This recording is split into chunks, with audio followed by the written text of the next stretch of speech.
Imagine being one of the most famous clans in the world and having absolutely zero hands. That is the Jaegal clan for you. And Bayuk is currently riding back home while basically crying because they lack any real warriors to stop a basic ambush. Warren is just vibing as the escort, but Bayuk is deep in his feels, thanking our boy for saving them from becoming assassin fodder. It is a bad look when a major clan has to rely on a passing traveler to keep their heir alive. The tension breaks when little Yohei decides to be a menace, asking Warren if he is only this helpful because he is thirsty for her sister Changyang. She wants to know if it is the legendary beauty or the top-tier martial arts that has him acting like a simp. Warren is not falling for the bait. He shuts down the childish teasing because he is busy using his brain, asking the real questions. Why on earth would assassins try to pull a hit in the Jaegal clan's own backyard? This place is basically the clan's front porch. Attacking here is either a total suicide mission or someone has a very specific, very dangerous plan. Warren knows that in this world, coincidences are just plot holes waiting to happen. Yohei tries to play it off as just a random stroke of bad luck, but Bayuk has had enough of the secrets. He realizes that Warren is the only reason they aren't in a casket, so he decides to spill the tea on what is actually going on. The truth is even messier than Warren thought. The assassins weren't just there for a body count, they were surgical. They slaughtered the guards without blinking, but went out of their way to make sure Yohei stayed in one piece. This was a straight-up kidnapping plot. Bayuk is looking stressed because this implies someone has a massive grudge against the clan. Even worse, he suspects that some top-secret intel has leaked to their enemies. Basically, there is a rat in the house and the walls are closing in. They finally reach the massive gates of the estate, and the scale is insane. But Warren is not impressed by the architecture. His stomach is doing flips because he is about to see her again after an entire lifetime of regret. Flashback time for our regressed king. In his past life, the marriage between him and Changyang was set before they even took their first breath. But while she was a martial arts prodigy, he was basically a professional bedridden invalid. They were living in two completely different dimensions. She was out there conquering the martial world while he was busy coughing up his lungs in a dark room. It is the ultimate she was a skater girl, he said see you later boy tragedy. Because of that massive gap in power and health, they drifted apart until they were basically strangers. Warren spent his first life being the burden while she became a goddess of war. This time, he is determined to change the script. Warren pushes the trauma aside and enters the grand meeting hall. It is time for the formal greeting with the man who would have been his father-in-law, the big boss himself, Jaegal Chiak. Meet the heaven-ruling sword, Jaegal Chiak. He enters with a laugh so loud it probably shook the foundation, but he stops dead in his tracks. He is looking at Warren like he just saw a ghost who recently joined a gym. Chiak is absolutely shook by the glow-up. Last time he saw Warren, the kid looked like he was one sneeze away from the afterlife. Now, our boy is standing tall with vibrant energy and a physique that screams, I actually train. After some polite small talk about Warren's dad, the clan head starts praising Warren's martial foundation. He even jokes that Changyang will be delighted to see her husband-to-be is no longer a wet noodle. Warren just plays it cool with that humble protagonist energy. The meeting is short and sweet, but before Warren leaves, Chiak drops a warning. Apparently, another guest of a similar age has already arrived and is hanging around. Translation: a wild rival has appeared to challenge your claim. Warren steps out and immediately hears a commotion. Someone is out here acting like they own the place, shouting at the servants and making a total scene in the courtyard. Talk about having no class. The loudmouth in question is Jiaquang from the Songchun clan. He spots Warren and immediately starts flexing his ego, trying to assert dominance because he arrived at the estate first. He clearly thinks he is the main character of this arc. Jiaquang is the definition of a red flag. He starts mocking Warren for his history of being sickly, basically telling him to go back to bed and leave the pretty girl to the real warriors. This guy is begging for a reality check. Warren is not bothered by the trash talk. He hits back with a savage reminder that their engagement was signed before they were even born. Arriving first doesn't mean anything when the contract was finalized decades ago. Talk about a verbal shutdown. Jiaquang is fuming, his ego bruised by the logic. He tries to keep the tough guy act going, but the tension is thick enough to cut with a sword. It is clear this guy is just a spoiled brat who isn't used to being told no. Before the two can start throwing hands, Bayuk steps in to play referee. He points them toward the inner courtyard, where the lady of the clan is currently training. It is time for the main event and a reunion that has been lifetimes in the making. They arrive just in time to see a disciple literally flying through the air. The poor guy was just sent into orbit by a single strike. The power levels in this courtyard are definitely not on the same level as the weaklings they saw earlier. Through the dust and the chaos, we finally see her. Jaegal Chongyang is standing there with a sword in hand, looking completely unimpressed by the warriors she just dismantled. She looks like she is dying of boredom. She laments her own strength, basically calling her opponents boring. It is peak Ice Queen energy, and Wherein is just standing there, realizing that his fiancée is even more of a monster than he remembered. This is going to be a wild ride. The crowd is absolutely losing their minds because the local legend, the Snow Blossom Blade, has finally returned with the demonic human's head as a souvenir. Talk about a brutal welcome home party. Everyone is gossiping about how the Jaegal clan managed to produce such a monster of a martial artist, but honestly, Chongyang just looks like she needs a nap and a break from all the simps. While the hero gets her flowers, our boy Wherein is just blending into the background, watching his fiancée like a proud fanboy while the rest of the world wonders if he is even worthy. Chongyang has reached the peak of her craft through pure, unadulterated grinding, earning a title that sounds cool enough to make any side character tremble in their boots. She is officially one of the top 3 female martial artists at 40, proving that age is just a number when you are busy slicing through your enemies like butter. Of course, there is always that one annoying guy who thinks he has a chance, but Chongyang shuts him down faster than a failed bank, reminding him she is already taken. Wherein finally steps into the light, and the tension is so thick you could cut it with a dull butter knife as the two lovebirds reunite under the watchful eyes of the haters.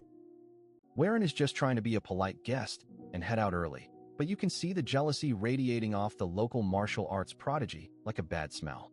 The Azure Cloud Dragon Blade is clearly fuming because his crush is looking at Wherein with actual emotion instead of the cold indifference he usually gets. Our local simp is literally clutching his fists so hard they might explode, proving that some men just cannot handle seeing someone else win the jackpot. Later that night, the clown decides to invade Wherein's privacy to have a little chat, acting like he is the main character of a tragic romance novel. This guy actually has the nerve to say he is in love with Chongyang and asks Wherein if he truly intends to wed her, as if his opinion matters at all. He starts lecturing Wherein about how Chongyang only respects power, essentially calling our MC a weakling who does not deserve to stand next to her. The disrespect is unreal as he flexes his title and claims Wherein is just a barely recovered invalid who is dragging her down. This guy is a walking red flag. Wherein just gives him the cold shoulder, which sends the simp into a silent rage. If looks could kill, our MC would have been buried 5 minutes ago. After being kicked out, the guy starts plotting with a suspicious bottle, proving that if you cannot win with skill, you just resort to being a total snake. Wherein knows this trash is going to make a mess, so he prepares to use his secret technique sooner than he planned. The calm before the storm is officially over.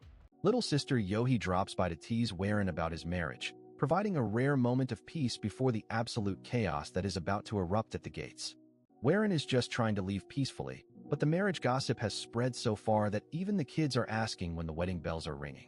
As the departure ceremony begins, the atmosphere shifts from celebratory to hostile because our favorite simp just cannot let things go without a scene. Jiaquang steps forward and publicly challenges the Tianzhong heir, hoping to humiliate Wherein in front of the entire clan before he can escape. Chongyang immediately calls him out for being a shameless coward, pointing out that Wherein is still recovering from an assassin attack. Talk about getting roasted by your crush. The simp twists the narrative, claiming he just wants to see the soaring Dragon Emperor's sword out of respect, trapping Wherein into a fight he cannot refuse without looking like a coward. Just when our boy Wherein is trying to wrap things up, this random clown Jiaquang decides it is the perfect time to act like a main character and publicly challenge the Tianzhong heir to a duel. Talk about bad timing or just pure thirst for clout. This guy really introduces himself with a title as long as a grocery list, calling himself the Azure Cloud Dragon Blade, while everyone else is just wondering why he is interrupting the vibe with his massive ego. The audacity of this man is off the charts as he smirks and requests a duel, clearly thinking he is the hottest thing in the courtyard while the spectators look on in pure confusion. Chongyang is not having any of it, and immediately roasts him, calling him a shameless loser for trying to pick a fight with a man who is literally still covered in bandages from his last life-or-death battle. Jiaquang just laughs it off like the delusional villain he is, twisting the narrative to claim that challenging a martial clan heir is a sign of respect, basically forcing Warren into a corner where saying no makes him look like a total coward. He claims he just wants to see the legendary soaring Dragon Emperor sword in action, but Warren sees right through this cheap fanboy act and knows this is a calculated move to humiliate him before he can even leave. Our protagonist knows he is in deep trouble because his internal energy is still a complete mess after dealing with those assassins, and he looks at instructor Mo hoping for a bailout from this circus. Warren notices that even his allies are curious to see what he can do, and he realizes that running away now would just spit on his clan's reputation, so he prepares to embrace the chaos. Instructor Mo starts to say she should stop him, but then she realizes Warren has that look in his eyes, the kind that says he is ready to throw hands for his honor no matter how much it hurts. Instead of being a buzzkill, Mo decides to go full ride or die, pledging to follow Warren on whatever path he chooses and telling him to just go out there and win the whole thing. Bolstered by her faith, Warren steps up and officially accepts the challenge, instantly silencing all the trash talkers in the crowd as he faces down the man trying to ruin his engagement party. They set the rules for a supposedly friendly spar where lethal moves and sword chi are banned, which sounds nice on paper, but everyone knows things are about to get very violent very fast. The victory conditions are simple: disarm your opponent or just smash their sword into a million pieces, which is basically a challenge of pure physical strength and technique. Jiaquang is internally doing a victory dance because he knows Warren is too injured to control his chi properly, planning to toy with him like a cat with a broken mouse before delivering the final blow. But Warren has a trick up his sleeve and suggests a wager to make things interesting, proposing that the loser should be banned from ever stepping foot inside the Jaegal clan estate ever again. Jiaquang, being the arrogant simp he is, accepts the bet immediately without realizing he just walked into a massive trap designed by a man with a much higher IQ. The observers finally realize Warren is playing 4D chess. If he wins, the annoying pest is gone, and if he loses, it does not matter because he is marrying into the clan and will be living with Chongyang anyway. As they take their positions, the tension is so thick you could cut it with a dull knife, and the crowd is split between those who think Warren is a god and those who think he is about to get folded. Whispers fly around about whether the man who killed assassins can handle a fresh genius, but the skeptics point out that Warren looks like he might cough up a lung at any moment. It turns out Jiaquang is not just a loudmouth. He is actually a genuine prodigy with skills that rival the elite rookies of the top sex, making this fight a lot more dangerous than it looks. The azure-clad dragon blade finally draws his weapon, and you can tell by the way he holds it that he is not here to play nice, despite what the rules say about a friendly duel. Even Chongyang is looking a bit worried now, as the sheer pressure coming off Jiaquang proves that he is more than just a fancy title and a bad attitude. Jiaquang decides to drop one last insult, wondering why the Tianzhong clan is called the Dragon Clan, when they have all turned into nothing more than pathetic worms crawling in the dirt. That was the wrong thing to say, because Warren's eyes go colder than an ice bath, shifting from a polite guest to a ruthless warrior who is about to teach this kid a lesson in humility. Warren grips his sword and quietly tells the arrogant brat that he is about to show him exactly why his clan bears the name of the dragon, and the atmosphere explodes with killing intent. The duel finally begins with a burst of speed that leaves the spectators blinking, as both men clash in the center of the courtyard with enough force to shake the ground beneath them. Steel meets steel in a shower of sparks, and it is clear from the first exchange that Warren is not going to let his injuries stop him from absolutely destroying this man's career. The duel finally kicks off, and Jiaquang is moving like he is on 5 cans of energy drink, unleashing a barrage of shifting attacks that would make a blender jealous.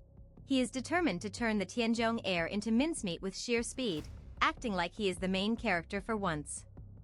But wait, our boy Warren is actually doing something? To Jiaquang's absolute horror, the guy he thought was a permanent invalid is deflecting every single blow with the precision of a professional gamer. The challenger is already losing his mind, wondering how a guy who was literally bedridden yesterday can track his every move. Inside Warren's head, the world has basically gone into slow motion. He realizes his vision has evolved into a literal cheat code, allowing him to see the trajectory of the sword like he has got a built-in HUD. This is that high-level insight usually reserved for old masters who have been meditating in caves for 50 years. Wherein starts putting the pieces together and realizes this unnatural perception is another parting gift from that mysterious old man. It is a level of power he definitely should not have yet, but hey, when the plot gives you a legendary buff, you do not ask questions, you just use it to survive the local psycho. Jia Quang is getting tilted because he cannot land a single scratch. Since his sword skills are failing him, he resorts to the classic trash talk strategy, calling Wherein a rat for dodging and daring him to actually block an attack like a man. It is the ultimate coping mechanism for someone who is currently being outplayed. Fed up with the dancing, the challenger shifts his stance and prepares to drop the hammer. He summons the Songchun clan's signature move, the mighty Azure Cloud Sword. You know it is serious when the blue Kai Shak starts glowing and the air feels like it is about to explode. Instead of scurrying away, Wherein decides to meet him head-on with a little something called the Soaring Dragon Emperor Sword. The two techniques collide in a massive explosion of chi that probably just cost the groundskeepers a year's salary in repairs. The entire courtyard is basically a disaster zone now. Even after the clash, Jia Quang is still sneering like a typical arrogant young master. He genuinely believes his clan's arts are superior and refuses to give Wherein even a second to breathe. He is already transitioning into a lethal follow-up because apparently, friendly spar is a concept he never learned. This is where things go from 0 to 100. Jia Quang throws the rulebook out the window and unleashes a secret move called the Severing Sphere. This is not a move for a duel. It is a move designed to mutilate someone. He is literally trying to rip Whereon's arm off in front of everyone. The impact is absolutely devastating, and for a second, it looks like the villain actually won. Blood splatters onto the stone floor, and the crowd is probably already thinking about where to send the flowers. The dust starts to settle, and the tension is high enough to snap a steel cable. Wherein just casually wipes the blood away and tells the guy that the fight is far from over. This defiance is the final straw for Jia Quang's sanity. He finally drops the act and reveals his true colors. He just plain hates Whereon's face, and that superior, know-it-all demeanor he always carries. The guy has gone full psycho, admitting that he has wanted to smash Whereon's face in for a long time. At this point, it is not even about the engagement or the girl anymore. It is just pure, unadulterated jealousy and a desperate need to crush someone he feels inferior to. Talk about a massive red flag. Killing intent starts flooding the courtyard like a tidal wave, and the spectators are finally realizing that this is not a game.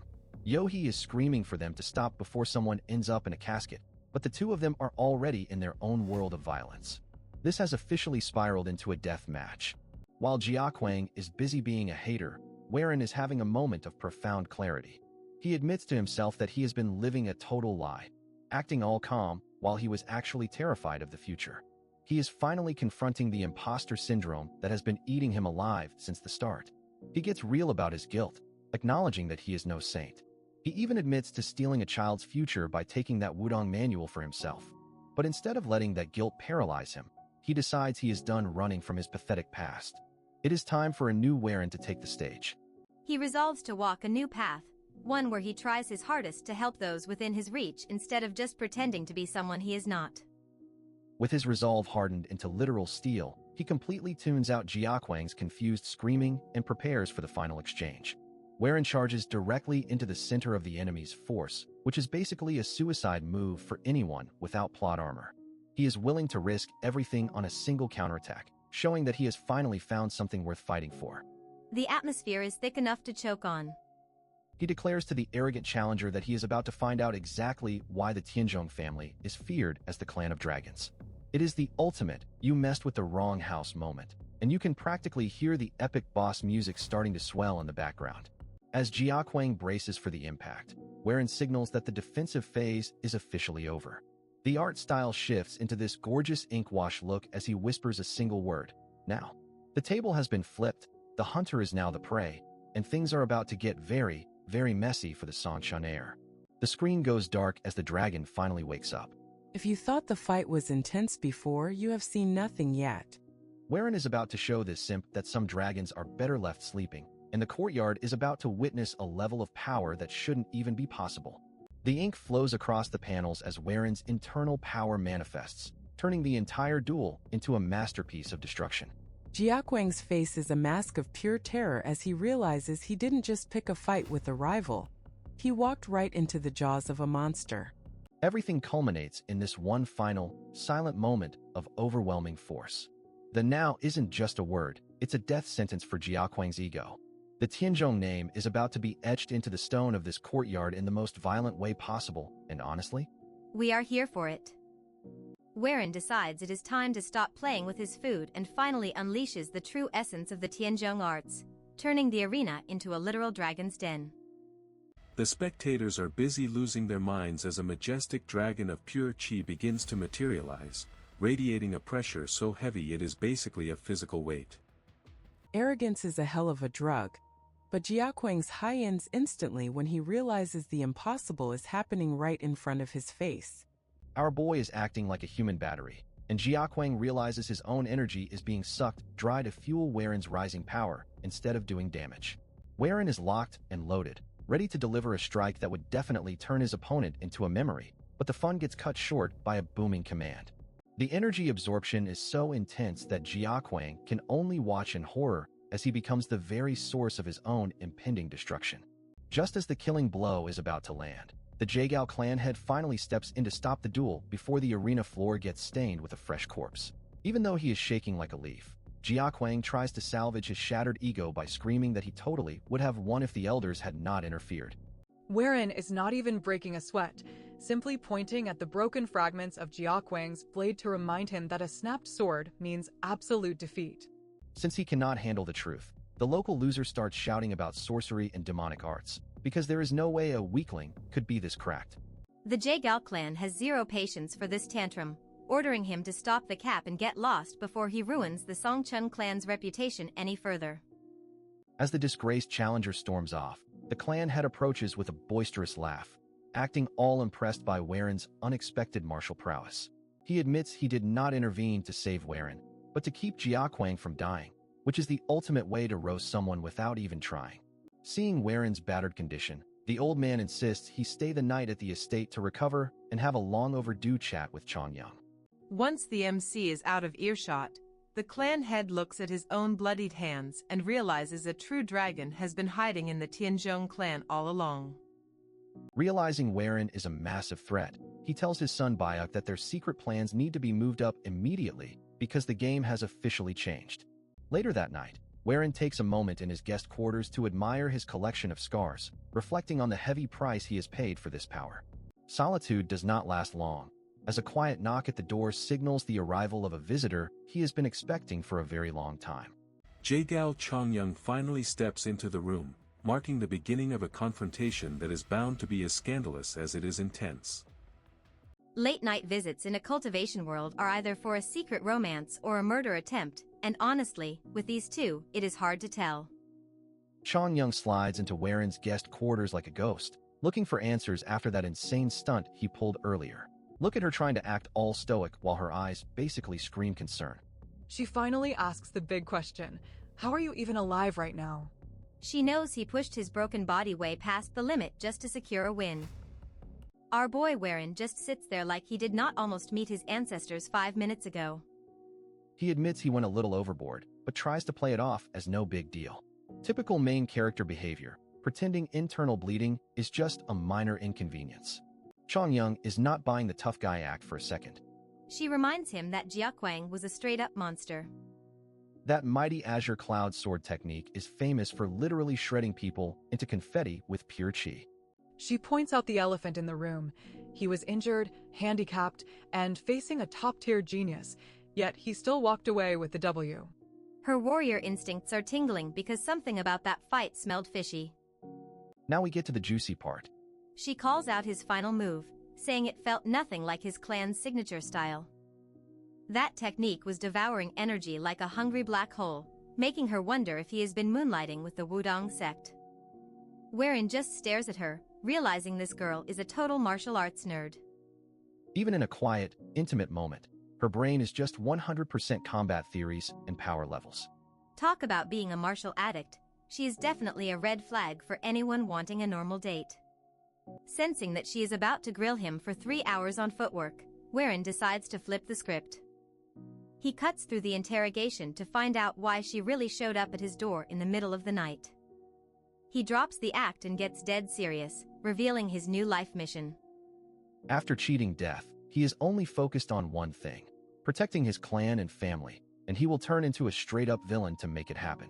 He assumes she has the same energy, just focused on becoming the strongest being in existence. He looks her in the eye and tells her she needs to be free to chase her own goals, basically starting the most awkward breakup talk in history. Cue the dramatic zoom in. She actually asks if he is dumping her because he found another woman. The audacity of this man. She is ready to catch a case if there is a secret side chick hidden in the palace. Wherein starts choking on his own spit, quickly shutting down the cheating rumors. He lays out the cold, hard truth: they do not love each other. She loves her sword more than people, and he loves his family more than her. Simple math, really. He tells her to go live her best life, unburdened by this arranged mess. But Chongyang has one final request before she lets him walk away. You can see the wheels turning in her head. She is not done with him yet. Her idea of a parting gift? A private duel under the moonlight. Because apparently, talking like normal humans is too difficult, and clashing blades is the only way to truly understand someone's soul. These people are actually insane.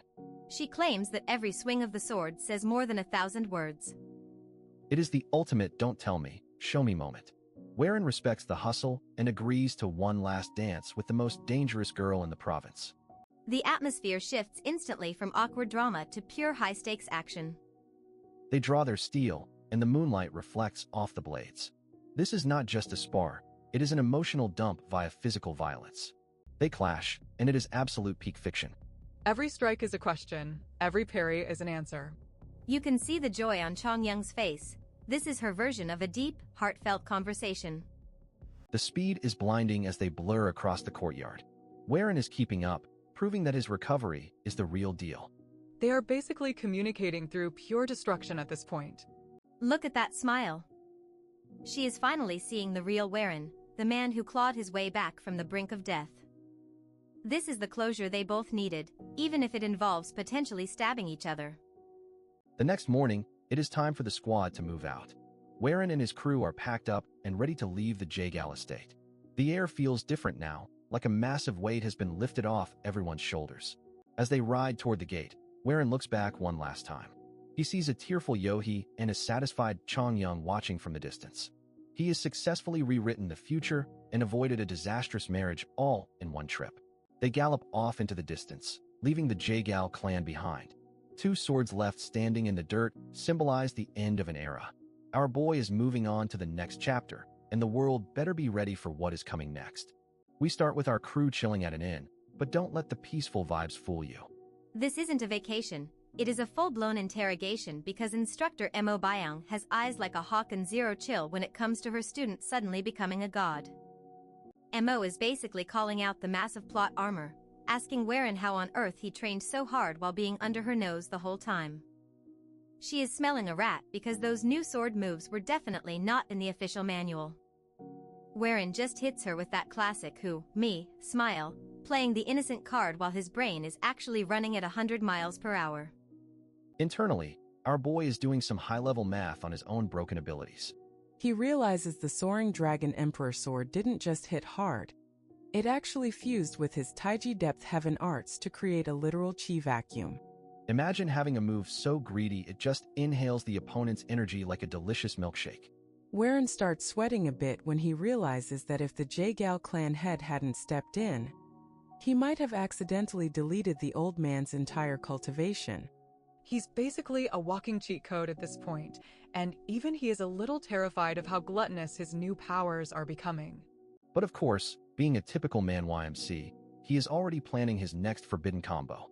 He is envisioning a world where he mixes the explosive red chi, the speed of the azure bamboo, and the dragon's might into one ultimate delete button for his enemies. Talk about being a power-hungry genius. While Wherein is busy being a tactical mastermind, the rising Ghost Blades are having a midlife crisis over their drinks. They are looking at their leader and realizing that the fragile little master they used to protect has officially turned into a monster who treats legendary beasts like warm-up exercises. They can't even process the fact that in just a few weeks, he took down the demonic blood lion and that azure cloud dragon clown. It is a classic case of the side characters realizing they are becoming background decoration if they don't start grinding some levels immediately. The loyalty is real, though. They clench their fists and promise to train until their bones break, because nobody wants to be the dead weight in a squad led by a literal prodigy. It is a mix of inspiration and pure, unadulterated fear of being left behind in the dust. The hype in the room is reaching peak levels as they toast to their monstrous leader. They are all in on the Tianzhong clan's comeback tour, but little do they know, a certain sore loser is currently losing his mind in a dark room somewhere. Switch scenes to the ultimate salt mine. Jiaquang is currently having a mental breakdown, muttering about witchery and sorcery like a common conspiracy theorist. He literally cannot accept that he got clapped fairly, so his brain decided to just label Warren as a dark wizard to save his fragile ego. This man is looking like a total psycho, claws digging into the table while he rants about demons. It is a massive red flag that this guy isn't just defeated. He's completely unhinged and ready to do something incredibly stupid and dangerous. Back on the road, Warren is riding his horse like he's in a Fast and Furious movie. He is so eager to get home that he's basically trying to outrun his own shadow, forcing instructor Mo to ride up and play the role of the responsible adult before the horses literally drop dead from exhaustion. Mo hits him with some veteran wisdom, telling him that rushing blindly is the fastest way to lose the things that actually matter.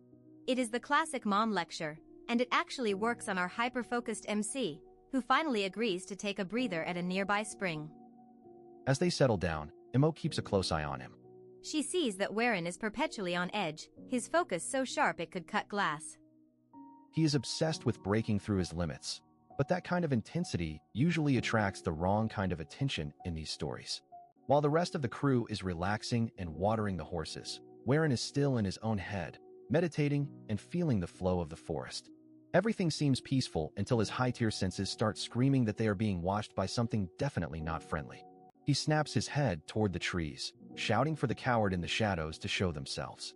The ghost blades are on it in a second, drawing their blades and expecting some low-tier mountain bandits to jump out for an easy XP farm. But Warren knows better. He senses a massive amount of chi that no random bandit would ever have.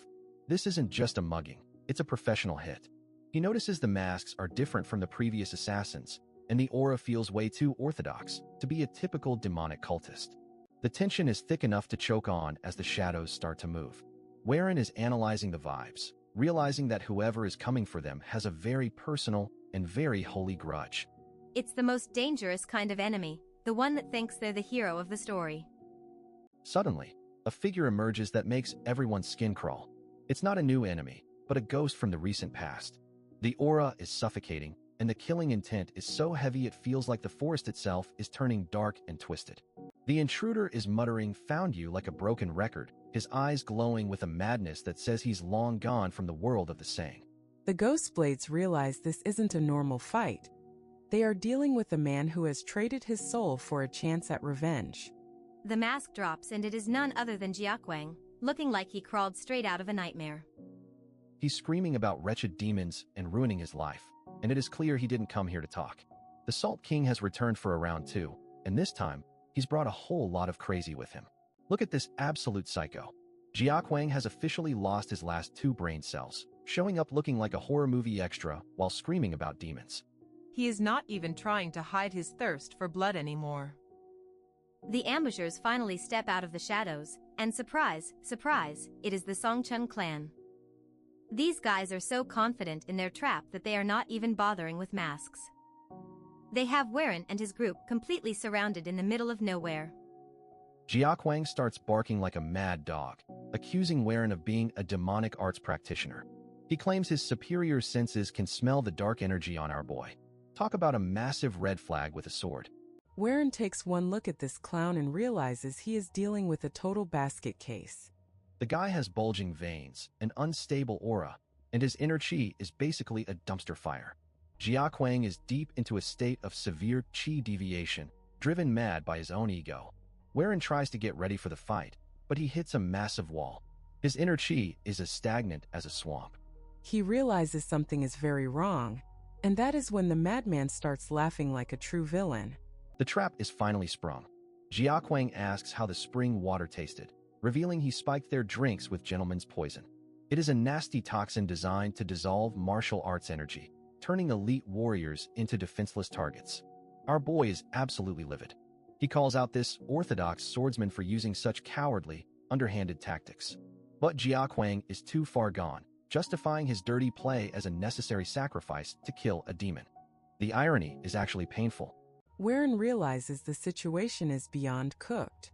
Mo Biaong and the Rising Ghost Blades are looking like they have seen a ghost because they are now just civilians facing a small army of fully armed warriors. Mo Biaong decides to go full martyr mode, stepping forward to shield Weren. She tells the guards to grab the young lord and run while she buys them a few seconds with her life. It is dramatic, but Weren is not having any of it. Weren shuts down the heroics with a cold, absolute command. He refuses to let anyone die for him today. He knows there is only one way out, and it involves waking up the monster sleeping inside his own soul. With a look of pure determination, Weren decides to forcibly awaken his hidden power. He is basically choosing to play with fire to keep his friends from getting burned. It is a total pro-gamer move, but with life-or-death stakes. Boom. A terrifying, blood-red aura explodes from Weren, lighting up the forest like a scene from hell. Jiaquang starts screaming in vindication, happy that the demon has finally revealed its true colors. Weren is barely holding it together as the old man's energy floods his body. We are talking about 60 years of raw cultivation hitting him all at once. If his focus slips for even a millisecond, this power will devour his mind completely. Seeing the threat level go from 0 to 100, Jiaquang orders his clan to attack. They launch their unified circular assault formation, trying to crush Weren before he can fully stabilize that monstrous power. The weight of the alien chi makes Weren's body feel like it is made of lead. He is struggling to move while a dozen swords are coming for his head. The Songchun warriors are moving in for the kill, thinking they have the upper hand. Through the blur of red energy, Weren sees a blade closing in on Mo Biao. That is the final trigger. He channels all that overwhelming, chaotic power into a single, desperate strike to protect his master. He unleashes the heavenly lightning ascension, but it is warped by that demonic red aura into something much more terrifying. It is not a clean strike anymore.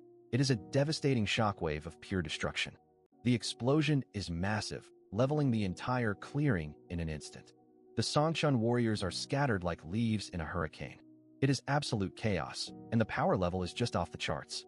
Amidst the dust and debris, Mo Biaong is left coughing and staring in total disbelief. She cannot wrap her head around how a novice like Weren could pull off such a high-level sword art, even if it looked wrong. The Rising Ghost Blades start checking themselves for holes and are shocked to find they are completely unharmed. Weren somehow managed to control that insane blast radius with surgical precision, sparing his allies while nuking the enemies. But the victory is bittersweet. As the smoke finally clears, the group frantically calls out for their young lord. The spot where Weren was standing is completely empty, leaving nothing but a massive crater and a lot of questions. The scene shifts, and we see Weren's consciousness drifting in a hazy, unknown void. He is totally out of it, but his first instinctual thought is still the safety of his master. This boy is a simp for his teacher's safety, and we love to see it. He finally starts to wake up, but the surroundings are completely alien. He is not in the forest anymore. The heavenly lightning really did a number on him, sending him to who knows where. Weren sits up, looking around at a place that looks way too peaceful for the nightmare he just escaped. He is confused, we are confused, and the mystery just keeps building. As he stares at the strange horizon, the reality sinks in. He survived the ambush, but at what cost? Our boy is lost in a new location with a monster inside him, and things are about to get even crazier. Imagine being stuck in a mental waiting room while a literal demonic ghost takes your body for a joyride. Weren is currently trapped in a dark mind space, realizing that the old man has officially hijacked the wheel and is about to turn his friends into past tense. Back in the real world, Weren's body is moving with a walk so cursed even a horror movie director would tell him to chill. His companions are just sitting ducks because that poison is draining their chi faster than a battery on a cold day. Mo Biaong looks at her student and realizes the lights are on but nobody is home. Well, nobody's sane. She is staring at a monster using her student as a skin suit, and the vibes are officially immaculate for a massacre. Even though she is terrified, Mo is not about to let this old man entity delete her team. She starts screaming Waren's name, reminding him of his vow to protect the clan like a mother catching her kid doing something scandalous. That desperate shouting actually works. For a split second, Waren manages to fight through the mental static, giving Mo the tiny window she needs to stop him from becoming a serial killer. Mo moves like a blur, striking Waren's acupressure points to shut down the chaotic energy before he accidentally kills everyone he ever cared about. Talk about a high-stakes acupuncture session. Waren finally collapses, but the relief is paper-thin. He realizes that the red chi is not just a power-up. It is a sentient parasite that is basically just waiting for him to blink so it can eat his soul. The internal monster literally leaves a to be continued message, telling Waren that next time he won't be getting his body back so easily. This old man is the ultimate toxic roommate, and he is not planning on moving out. While Waren is out cold, Mo Byong has a massive problem. Jiaquang saw the whole demonic transformation, and in this world, being a demonic cult member is the quickest way to get cancelled by the entire martial arts community. One of the rising ghost blades decides to be the designated adult and loots Jiaquang's body for the antidote. He has that I am about to do something unethical look in his eyes, and honestly, we are here for the ruthlessness. Mo realizes that Waren's kill or be killed energy is starting to rub off on everyone. The guard straight up says he will handle the witness, which is polite martial arts talk for making sure Jiaquang never breathes again. While the dirty work happens off-screen, we have Namwook being the group's resident clown. He decides to test the antidote by just chugging it, claiming he can tell it is not poison because it smells dry. Bro, that is some Darwin Award logic right there. Namwook is lucky he is a protagonist-adjacent character, because drinking random tubes of liquid in a forest is usually a one-way ticket to the afterlife. His brother is rightfully losing his mind over how stupid this plan was. Along with the medicine, they find a golden token that looks way too expensive for a martial maniac like Jiaquang to own. It is a VIP pass to see the top beauty in Hunan, proving that even the villains have simp energy. He knows the only way to not become a demonic puppet is to master the Taiji Depth Heaven Tome immediately. It is basically a race against time before the old man decides he wants to go for another walk. The squad shows Waren the looted token, and he is genuinely confused why a guy like Jiaquang would care about courtesans. But Mo stops the small talk because she wants answers about that spooky red energy that almost ended their careers. Waren tries to play it cool, but Mo's mom's stare is more powerful than any demonic chi. Before he spills the tea, he asks what happened to Jiaquang, and the guards give him the "he disappeared" line with a wink and a nudge. The atmosphere gets awkward fast as Waren realizes his team has officially joined the dark side to protect his secrets. He accepts the lie because, let's be real, a living witness would have been a total vibe killer. Just as the drama is peaking, the innkeeper bursts in like he owns the place, which he does, and tells them to get out. Apparently, some rich snobs rented the whole building, and he does not care if they are injured heroes or not. Waren is ready to throw hands until he hears the name of the clients, the Sky Ocean Merchant Union. His face drops because that is the exact clan he was forced to marry into in his past life. Talk about a traumatic reunion. These are the same in-laws who treated him like garbage before his reincarnation. Seeing their flags outside is giving Waren some serious, previous life, PTSD. The past is literally knocking on the door, and Waren has to decide if he is going to hide or show his former in-laws that this time, the son-in-law they bullied has a demonic god living in his ribcage. Look at this massive flex. The Sky Ocean Merchant Union basically owns the economy, but for our boy Waren, this isn't just a business empire. It is the source of his worst nightmares. In his previous life, he was the master of all this gold, only to be stabbed in the back by his own wife. Talk about a toxic relationship reaching legendary levels. The local innkeeper is literally shaking in his boots, begging Waren and his crew to get lost because the union is coming to town. But Waren isn't about to let some overblown merchant group bully him out of a meal, even if the vibes are officially cursed. Mo Byong tries to be the voice of reason, whispering that the union isn't just rich, they have enough military muscle to flatten a small country. He is basically telling Waren to check his ego before they all end up as decorative floor mats. Enter the resident NPC with a superiority complex. This guard walks in like he owns the air everyone is breathing and starts mocking Waren. He calls our lead a sickly invalid who should be rotting in a bed instead of playing adventurer. Honestly, the audacity of this jobber is off the charts. Warren gives him the deadliest stare down in history, asking if he looks like a dying man right now. The guard doesn't take the hint and doubles down, claiming their request for the group to leave is actually a demand that nobody is allowed to refuse. This is where Warren loses his patience. He looks this clown in the eye and asks how an orthodox faction acting like common thugs is any different from a demonic sect. Shots fired, and they hit right in the pride. The guard is absolutely fuming now, but Warren holds the moral high ground like a boss. He points out the sheer disrespect of a mere merchant guard raising his voice at the heir of a martial clan. It is a total power move that leaves the guard sputtering in rage. To settle this like actual men, Warren challenges the guy to a duel under the laws of the Jianghu.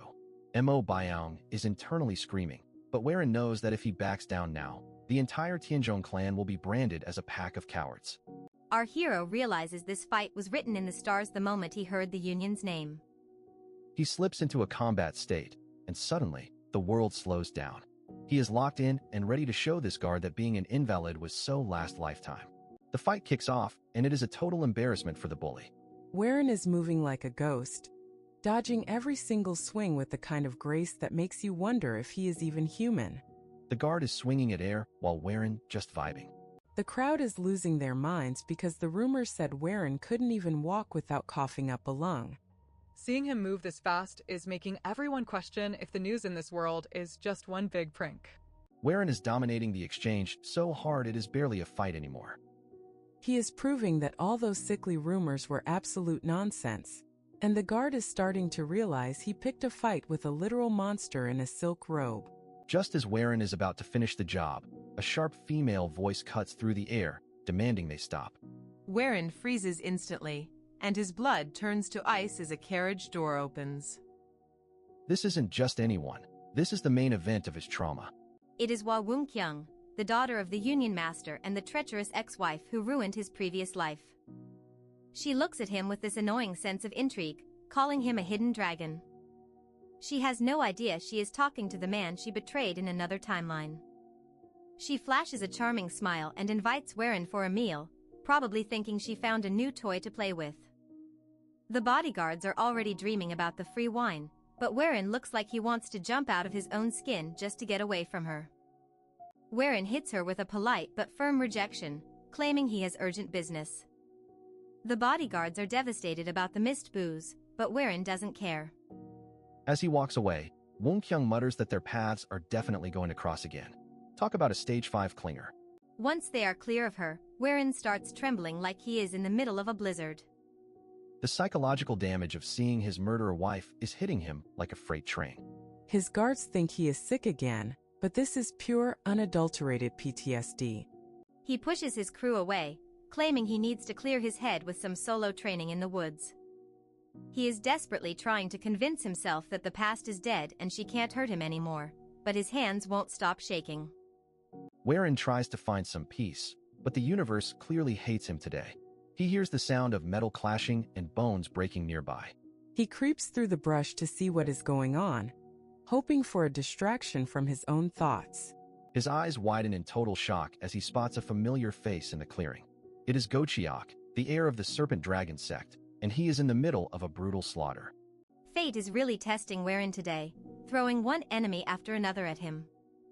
Gochiok is standing there with that terrifying dog of his, and it looks like Warren's quiet meditation session just turned into a front-row seat to a bloodbath. Imagine being a top-tier warrior and getting cornered by a mid-tier villain and his overgrown puppy. Gochiok from the Serpent Dragon sect is out here acting like he owns the place, demanding some mysterious treasure from a total stranger while his black wolf snarls like it hasn't been fed in a week. Gochiok thinks he is a genius, bragging that his mutt can smell prey from 50 kilometers away. He is convinced this vagabond is hiding the demonic poison stone flower, but little does he know, he is barking up the completely wrong tree.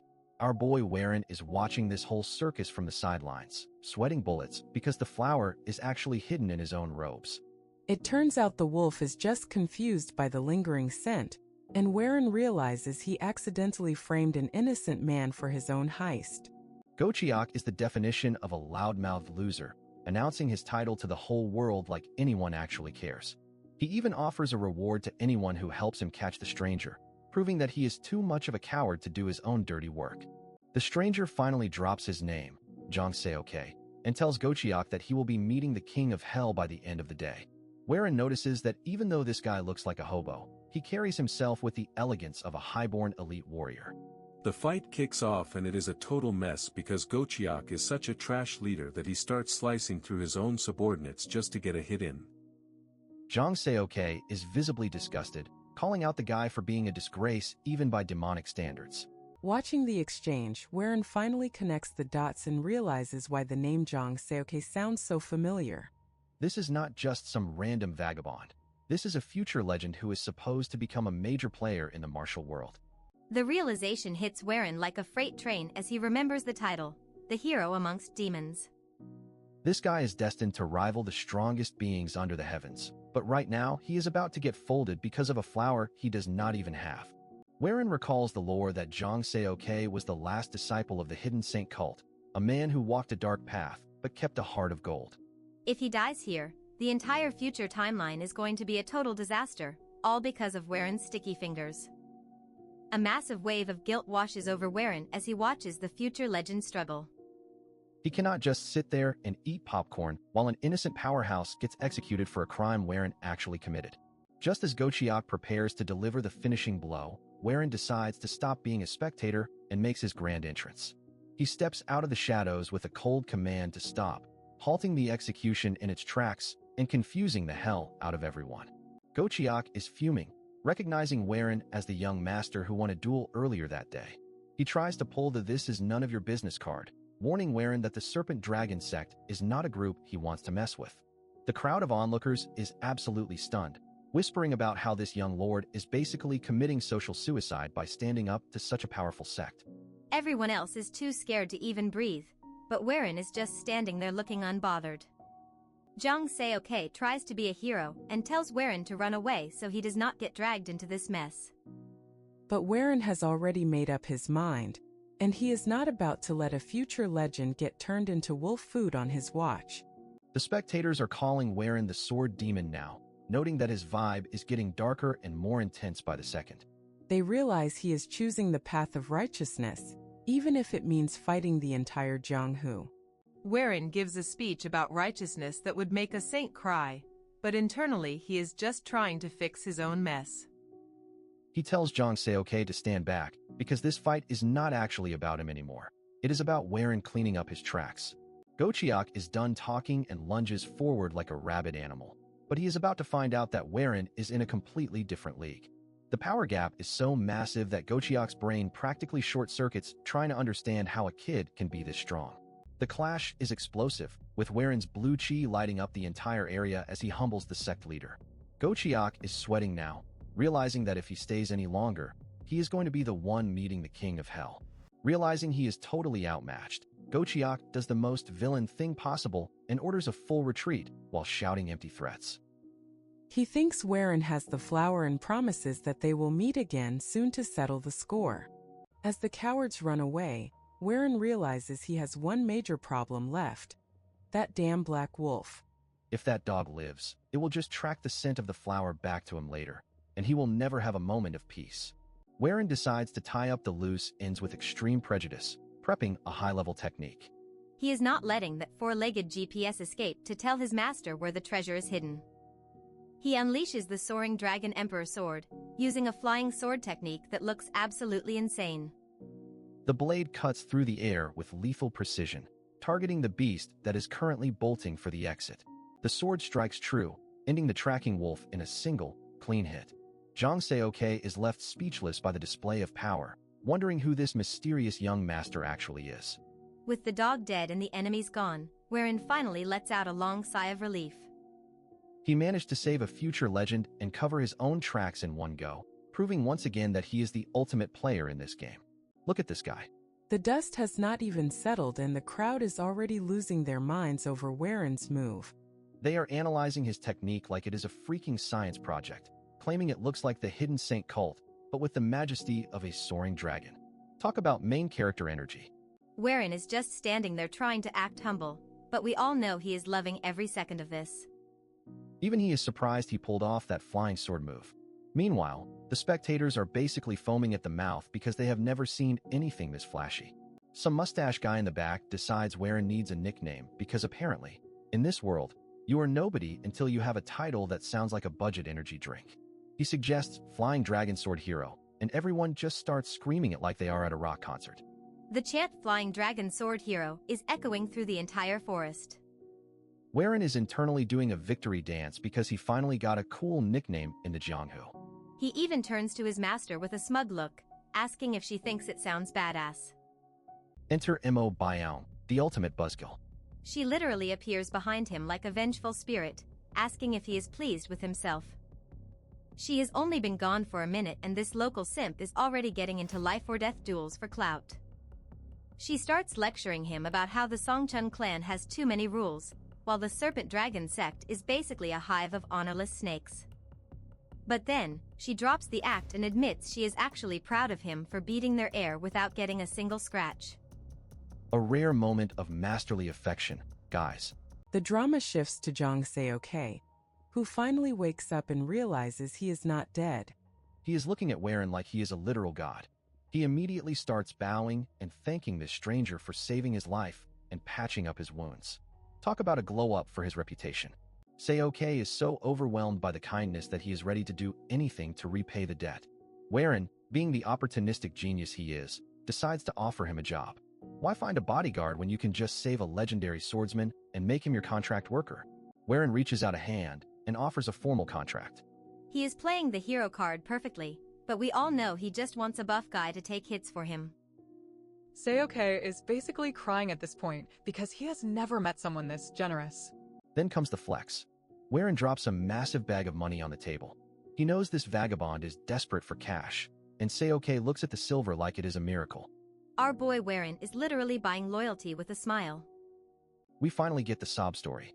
Se-ok has a younger sister who is sick with some rare illness, and the medicine costs more than a mansion. This money is not just for him, it is for her recovery. Suddenly, the vibe gets all emotional, and Warren looks like a saint. Warren tells him to bring his sister along because they are going to be staying together for a while. Master Mo is in the background doing wine math, whispering that the money he just gave away could have bought 10 bottles of the good stuff. She really has her priorities straight. The bodyguards are also questioning the investment, but Warren shut them down fast. He predicts that Se-ok is going to be a legend one day, so befriending him now for a few silver coins is basically the stock market move of the century. He is playing 4D chess while they are playing checkers. But then, Warren drops the real bombshell. Instead of heading home to the Tianzhong clan, they are taking a detour to Zhengzhou. The entire crew is losing their minds because they have already finished the mission. Why keep traveling when you could be home drinking? The bodyguards and Mo Biao are protesting loudly, but Warren is not budging. They have the elixir and they visited the in-laws, so this sudden change of plans feels like a total red flag to them. But Warren has a secret that would make their heads explode. Internally, Warren is freaking out because his red chi is acting up again. If he does not master the Taiji Depth Heaven Tome, his body is going to go boom. He needs a specific person in Zhengzhou to save him from becoming a demonic firework. He lies to his crew, claiming he already sent a messenger pigeon to his dad. He orders them to shut up and prepare to leave by morning. Mo Biao looks suspicious as hell, but Warren is a professional liar. Nobody can predict what this sword hero is actually thinking. The next morning, Se-ok arrives with his sister, Zhang Munhai. She is shy, cute, and clearly the reason her brother is such a beast. Warren greets them warmly, probably already calculating how to use this new duo to his advantage. Warren introduces his own team, roasting them by saying they are warriors who care more about wine than actual protection. The bodyguards are posing in the background like they are in a boy band, looking absolutely offended that their boss is exposing their drinking habits. Warren reveals a fancy carriage for the sick girl, but when he asks his man Namwoop to drive it, the guy starts complaining. He is a warrior, not a chauffeur, right? Wrong. Warren knows exactly how to handle these alcoholics. He pulls out a bottle of the legendary golden wine and announces that whoever drives the carriage for the day gets a cup. Suddenly, these elite warriors are ready to throw hands and fight for the reins. They are literally trampling each other for a taste of that booze. The scene ends with the bodyguards brawling over who gets to be the coachman, while Warren just laughs. The squad is finally moving toward Zhengzhou, and while the camaraderie is growing, Warren's demonic secrets are still ticking like a time bomb. This journey is going to be a disaster, and I am here for it. We start with our crew rolling through the countryside like they are on a luxury vacation, but the vibe is about to get awkward. The local meathead Seok is literally vibrating with curiosity because he cannot get over the flashy moves Warren pulled against that serpent dragon heir earlier. Seok drops all sense of manners and asks Warren straight up if his martial arts are some kind of secret clan technique. His sister tries to hush him up because asking a warrior about his secret moves is basically like asking for a punch in the face, but Seok is too much of a gym bro to care. Warren is internally smirking because he knows exactly why Seok is suspicious. Since Seok is a direct disciple of the Hidden Saint cult, he definitely recognized the roots of the sword style. To keep his cover from blowing, Warren plays it cool and claims some random ancestor learned it from a master ages ago. Seok apologizes for being a creep, but he is not dropping it that easily. He flashes a grin that screams trouble and challenges Warren to a friendly spar after dinner. He is convinced Warren was holding back his true power in the last fight, and he wants to see the real deal firsthand. Warren accepts the challenge because why not? It is time to show this buff disciple that there are levels to this game. As the sun sets, the tension rises, and Seok is looking way too excited to get his butt kicked by our main man. Under the moonlight, the two warriors finally clash, and it is absolute fire. Swords are clashing and sparks are flying everywhere as they dance around each other. Seok is pushing hard, trying to find any opening in Warren's defense, but our boy is moving like a ghost. After a flurry of blows that probably woke up every bird in the forest, they finally back off. Seok is huffing and puffing like he just ran a marathon, while Warren looks like he barely broke a sweat. The gap in their stamina is actually hilarious. Seok has seen enough to confirm his theory. He realizes that Warren's Soaring Dragon Emperor sword is actually a modified, watered-down version of his cult's legendary demonic Dragon Emperor sword. He is confused why such a godly technique feels so diluted and weak in Warren's hands. Later that night, Seok huddles up with his sister Manhwa to spill the tea. He explains that Warren's foundation is literally perfect, but his technique is being choked out by some trash-tier cultivation method. It is like putting cheap fuel in a supercar, and it is driving the martial arts nerd in him crazy. Seok is feeling extra grateful because Warren saved his sister and basically gave her life back. He decides that the only way to repay this massive debt is to give Warren the missing piece of the puzzle, the authentic Hidden Saint cult chi cultivation technique. He tells his sister that he will pass down the secret himself, but they have to keep it on the low. He does not want to drag Warren's clan into the drama of their fallen cult. It is a classic, you scratch my back, I give you a forbidden power-up situation. Manhwa looks worried because their cult has a dark history, and reviving it through Warren might be against the heavens. But Seok is firm, repaying kindness comes first. They are basically treating Warren like the chosen one who can finally handle their legacy. Fast forward to the next morning, and the scenery is looking like a high-budget romance anime. Warren is out for a stroll, probably enjoying the fact that his plan is working perfectly. He is just waiting for the siblings to take the bait he laid out. Manhwa approaches him, looking all nervous and troubled. She starts talking about how she does not know how to repay his great kindness. Warren puts on his best I am just a humble hero face and acts like he did not do anything special. She finally drops the bomb and offers to teach him their clan's secret chi technique. Warren feigns shock, acting like such a profound gift is way too much for a simple favor. Inside, this man is probably screaming with joy because he just hit the jackpot. We get the classic accidental physical contact trope as she grabs his hand to insist he accepts. Both of them start blushing like teenagers in a middle school hallway. Warren finally gives in, acting like he is doing them a favor by taking their most prized secret. The deal is sealed, and Warren officially secures the key to harmonizing his messy energies. He is now one step closer to becoming an absolute monster, and all it took was a little bit of acting and some strategic chivalry. Meanwhile, Mo Byung is watching from the distance, clutching her chest and feeling some type of way. The redhead bodyguard is clearly catching feelings, and the jealousy is starting to simmer. We love a good complicated romance subplot while the world is ending. The group finally reaches the massive city of Zhengzhou. It is bustling, loud, and exactly where Warren needs to be for the next phase of his master plan. The bodyguards are just happy to see a bed that is not made of grass and dirt. Warren tries to pull a lone wolf move and tells everyone to go rest at the inn while he slips away. But Mo Byung is not having it. She refuses to let him out of her sight after his recent reckless stunts, so he is stuck with a chaperone. Our duo wanders through the city until they find a local innkeeper. Wherein asks for the whereabouts of a man called the Omniscient One. He expects a simple answer, but the innkeeper just starts laughing like he heard the joke of the century. The innkeeper tells them they are way too late. Apparently, the famous fortune teller is currently rotting in a dungeon and is scheduled to be beheaded tomorrow. Wherein is shook because his main source of info is about to lose his head. The scandal is wild. The Omniscient One read the fortune of a powerful clan's daughter. She followed his advice, went completely insane, and then drowned herself. Talk about a bad Yelp review. Now the Sangwon clan wants his blood for vengeance.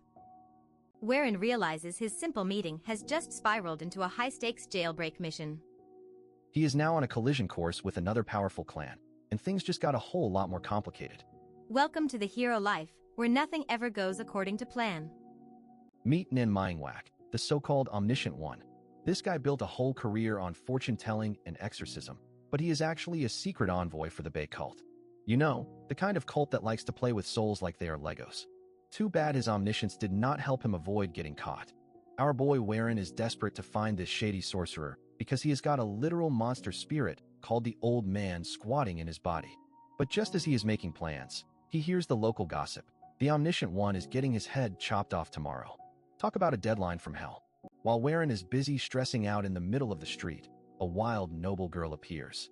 It is Sangwon Yuseol, and she is shocked to see Lady Jaegal so far from her home turf. The girls start the usual polite small talk, but you can feel the awkwardness from a mile away. Jaegal Yohee is a professional liar, so she immediately cooks up a story about visiting a sick friend. She introduces Wherein to the curious noblewoman, who is clearly wondering why this handsome guy is hanging around. Wherein just puts on his best poker face and plays along with the drama. When Yuseol asks what Wherein is doing in Zhengzhou, he pulls a lie straight out of his sleeve. He claims his clan entrusted a super important item to the Omniscient One and he is just here to pick it up. He sounds so sincere you would almost forget he is actually hunting a death row inmate.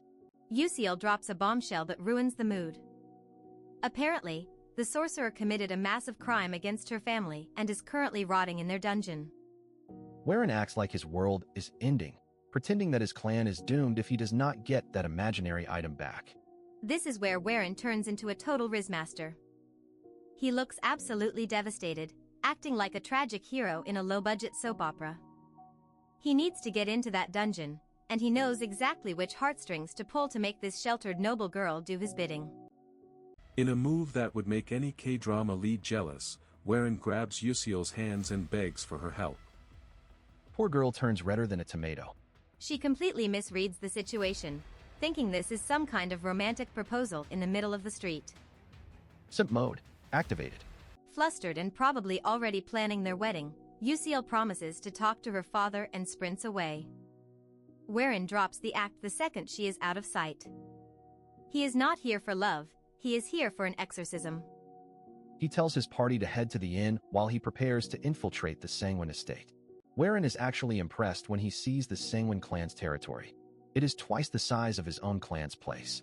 But before he can admire the architecture, Yohee gives him that look. She has seen through his little hand-holding performance and knows he is up to something scandalous. Yohee calls him out, mocking how affectionate he was with a girl he just met. She knows Wherein is a cold-blooded schemer who does nothing without a reason. She warns him that the Sangwon patriarch is going to reject him instantly because of some ancient beef between their families. Yohee offers a deal that smells like a trap. She knows how to manipulate the patriarch, but Wherein has to pay up. Her price? He has to pretend to be her lover to scare off all the annoying noble simps who keep trying to marry her. It is the fake dating trope, and Wherein is forced to sign the contract. Wherein realizes that the political marriage drama in this life is moving way faster than the last one. He accepts the deal because he has no choice. Yohee reveals her master plan. Do not bother convincing the patriarch, just make sure the wife is on your side. The real power always stays in the kitchen. They enter the main hall to meet Patriarch Sangwon Byakin and his wife, Ha Yanggyo. The patriarch takes one look at Wherein and starts scowling like he just smelled something rotten. He tells Wherein he looks exactly like his father, and in this world, that is definitely not a compliment. Just as predicted, the patriarch shuts him down immediately. He is not letting a Tianzhong kid anywhere near his prisoner. But Wherein is ready. He remembers the plan and prepares to give the performance of a lifetime. If you cannot win with logic, you win with a mental breakdown. Wherein falls to his knees, clutching his chest and acting like he is about to die on the spot. He tells the matriarch that he is possessed by a vengeful ghost, and only the omniscient one can save him. It is pure cinema. The lady of the house is horrified by his tragic suffering. Lady Ha is not having it. She turns on her husband and starts roasting him for being a petty old man. She screams at him for taking out his past grudges on a poor, sick child. The patriarch tries to argue, but you can see his soul leaving his body as his wife goes full savage mode on him. The patriarch completely crumbles under the pressure of his wife's fury. He begrudgingly gives the order to let Wherein into the dungeon. Wherein is probably smirking on the inside. Never underestimate the power of a wife who thinks she is protecting a victim. Mission accomplished. As he is led down into the dark, damp prison, Wherein wonders what kind of scandalous drama happened between his dad and the patriarch. But he has got bigger fish to fry. He finally reaches the cell of the man who holds the key to his survival. It is time to face the sorcerer. Nan Myingwak is just sitting there, waiting for the executioner, until he sees Wherein. The second he uses his spiritual sight, his face goes pale. He does not see a young master. He sees a walking nightmare. He starts trembling like a leaf, sensing the monstrous entity hiding inside Whereин's soul. The sorcerer starts screaming in pure terror, asking what kind of freak Wherein is. He is supposed to be the master of souls, but even he is horrified by the darkness Wherein is carrying. The old man's spirit is finally showing its true colors, and even a death row psycho is scared out of his mind. The guards are confused, but Wherein just stands there looking like a boss. He finally has the sorcerer right where he wants him. The guy who was resigned to death is now begging for mercy from a teenager. The real game is just beginning, and things are about to get very, very violent. Nan Myingwak is literally rattling his chains in fear. He realizes that whatever is inside Wherein is far more dangerous than any executioner. Wherein just stares him down with those cold eyes, letting the pressure sink in. He did not come here for a fortune. He came to reclaim his life. The chapter ends with the sorcerer losing his mind as the red aura of the old man's spirit begins to flare up. Wherein has successfully cornered the only person who can help him, but the question is, can the sorcerer survive the encounter with the monster inside him? Stay tuned, because the Riz is over and the nightmare has just started. Imagine being a legendary soul master and getting vibe checked by a teenager in a dungeon. Wherein walks in looking like an absolute menace, and the prisoner is already shaking like he saw a ghost. Which, to be fair, he basically did. Our boy doesn't do small talk. He looks this terrified man in the eye and tells him he needs help talking to the supernatural squatter living inside his soul. The prisoner tries to play dumb, but Wherein isn't having it. Wherein drops the ultimate "I know your secret" card, revealing that this isn't just a random prisoner, but an emissary of the Bay cult. These guys are the CEOs of soul manipulation, and Wherein just exposed him like a common fraud. Realizing he is dealing with a certified monster in a kid's body, the prisoner, Myingwak, decides to negotiate. He will help Wherein with his ghost problem, but only if Wherein stops his neck from meeting a blade tomorrow. Saving him won't be easy since the patriarch is a stubborn old man, but Myingwak reveals the secret sauce. The patriarch's daughter, Mijong, isn't just sick, she is currently hosting a mental roommate she didn't ask for. It turns out the girl practiced some sketchy split-body sword art and now her mind is fractured. The clan locked the fortune teller up just to keep their dangerous martial arts from becoming local gossip. Talk about toxic family management. The plan is as crazy as it sounds. They are going to use the absolute unit of a soul inside Wherein to basically go into the girl's mind and delete her second personality like a bad file. Myingwak warns him that this is a triple threat gamble where all three of them could end up dead. Wherein just smirks because he knows he is the main character and risk is just a Tuesday for him.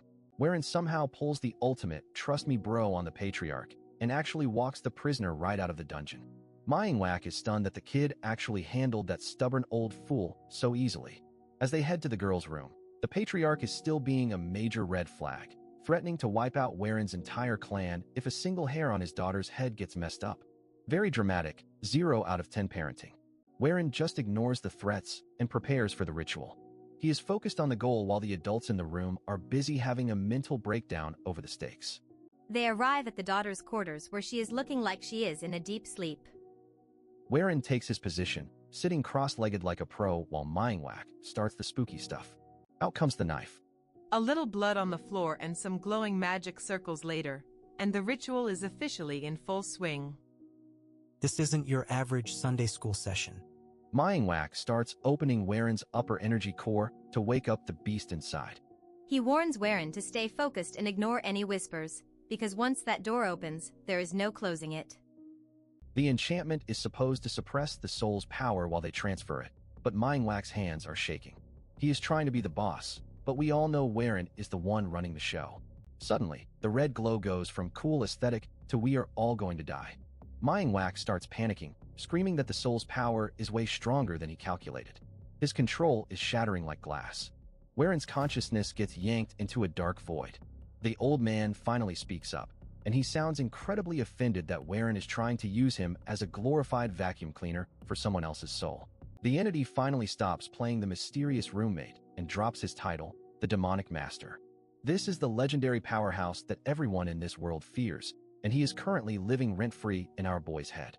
The demonic master starts the ultimate roast, mocking Waren for being a pathetic, crying weakling in his previous life. He is basically the world's worst life coach, reminding Waren of every failure. He brings up Yanawa, Waren's loyal maid, calling her a frail and ugly old woman who died for a loser.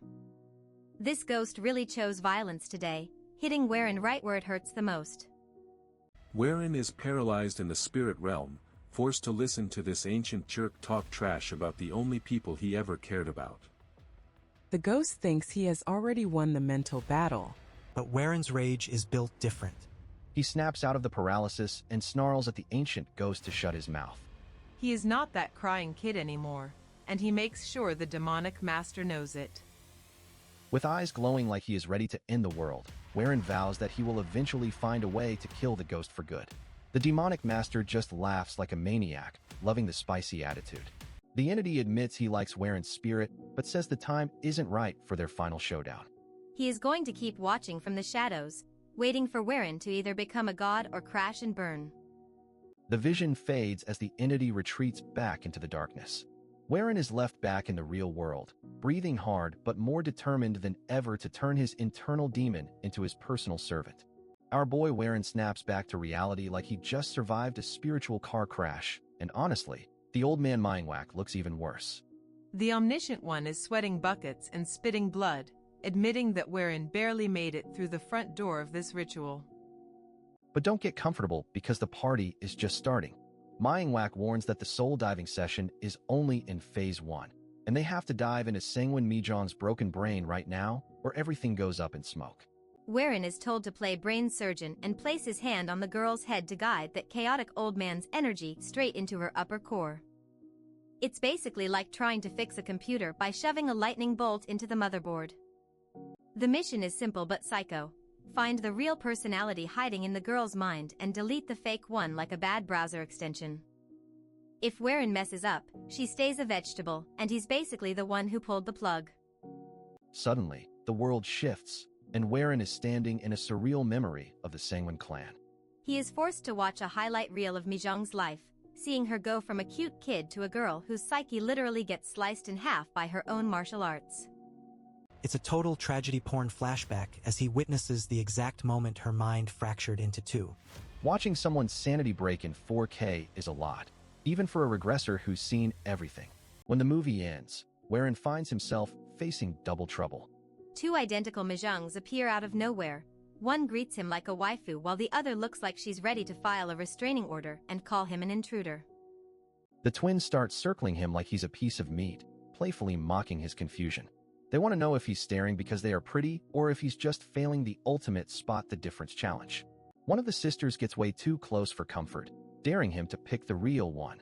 Most guys would be simping, but Waren is just standing there thinking about how both of these girls have major red flags written all over them. Waren isn't falling for the bait because he realizes something the omniscient old man missed. If one was a fake clone, they'd have the same boring personality, but these two are total opposites, which means the ritual's logic is already flawed. He calmly shuts down their teasing, revealing he's already solved the riddle. He remembers what the sister Yusiel said. Mijong was always a weird mix of mischievous and detached. She didn't have a fake self, she just had a very complicated one. Wherein drops the mic and delivers the verdict: there is no fake to erase. They are just two halves of the same chaotic whole that got ripped apart by that split-body sword art. He's basically telling her to stop the identity crisis and just be herself. The entire mindscape starts to crumble because Waren's truth is too much for the world to handle. Mijong admits he's right, but then she hits him with a plot twist that makes his heart skip a beat. Their energy cores are linked, and she's been peeking at his search history. She looks him dead in the eye and calls him by his secret title, Young Waren, leader of the Sky Ocean Merchant Union. Our hero's poker face officially breaks because this girl just saw his entire past life and his regression secret. She realizes they are basically soulmates in trauma, both carrying two different lives inside one body. It's a rare moment of actual connection, where someone finally sees Waren for the flying dragon sword hero and the failed merchant he used to be. Before she disappears to merge back together, she promises she won't remember this scandalous gossip when she wakes up. She just asks him to take care of her true self, leaving Waren alone in the dark as he's pulled back to the physical world. Back in the room, Manhwa is acting like a clueless NPC, asking if he successfully murdered the fake personality. Waren just sits there in silence, realizing that for the first time, someone actually understood the heavy burden of his regression. As Mijong sleeps peacefully, Waren is left with a massive existential crisis. He wonders if he's the failed loser from his first life or the overpowered hero of his second, or if, just like Mijong, he's just a messy combination of both. Look at her coughing up blood like she just survived a 1v1 with a truck. But do not worry, it is just the stagnant energy leaving her body because our boy Waren is basically a walking cheat code.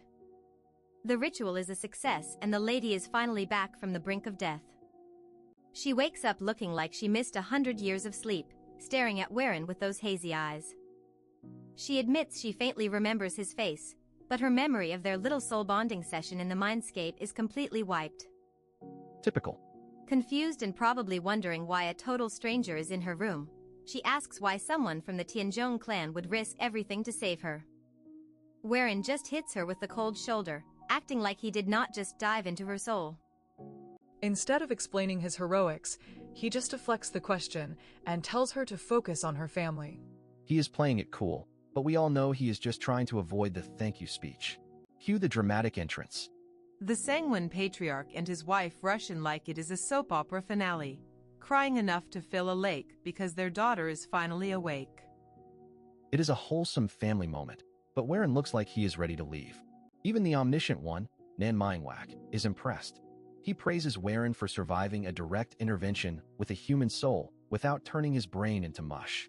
Seriously, most people would be dead, but Waren is just built different. Now that the damsel is saved, it is time for business. Waren reminds the old man about their bargain. He needs that barrier to suppress the psycho-demonic master living rent-free in his body before things get messy. Manhwa agrees but tells him to keep his pants on. Setting up a seal this complex takes a day or two. So now Waren is stuck at the estate with nothing to do but look handsome and plot his next move.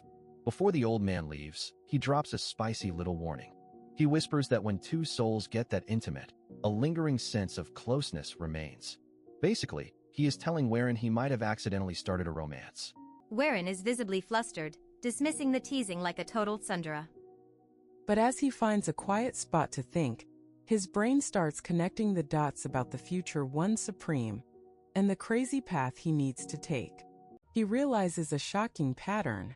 The Sanguine clan, the Soul Origin sect, and the Immortal Paradise House were all visited by He Kiel Ryung in his past life. This is not a coincidence, it is a roadmap to godhood. A lightning bolt of realization hits him. Every single one of these clans practices a martial art specifically designed to split the mind or soul. Our boy just cracked the code on how to handle the ultimate power. He finally figures out how the legendary master mastered the tome without exploding. He deliberately split his mind into two to manage the conflicting energies of yin and yang separately. It is genius, and it is also insane. To master the tome himself, Waren knows he needs the left-right split mind art. And where is that kept? At the Immortal Paradise House, guarded by the beautiful and deadly Cho Wei. Talk about a dangerous field trip. He pulls out the golden plaque he looted earlier. This is not just a piece of gold. It is his VIP ticket to meeting the sect leader. He is already planning his next heist while everyone else is sleeping. Meanwhile, in the garden, Yusiel is watching him pace around like a total stalker. She completely misinterprets his deep strategic thinking as him worrying about when to propose to her.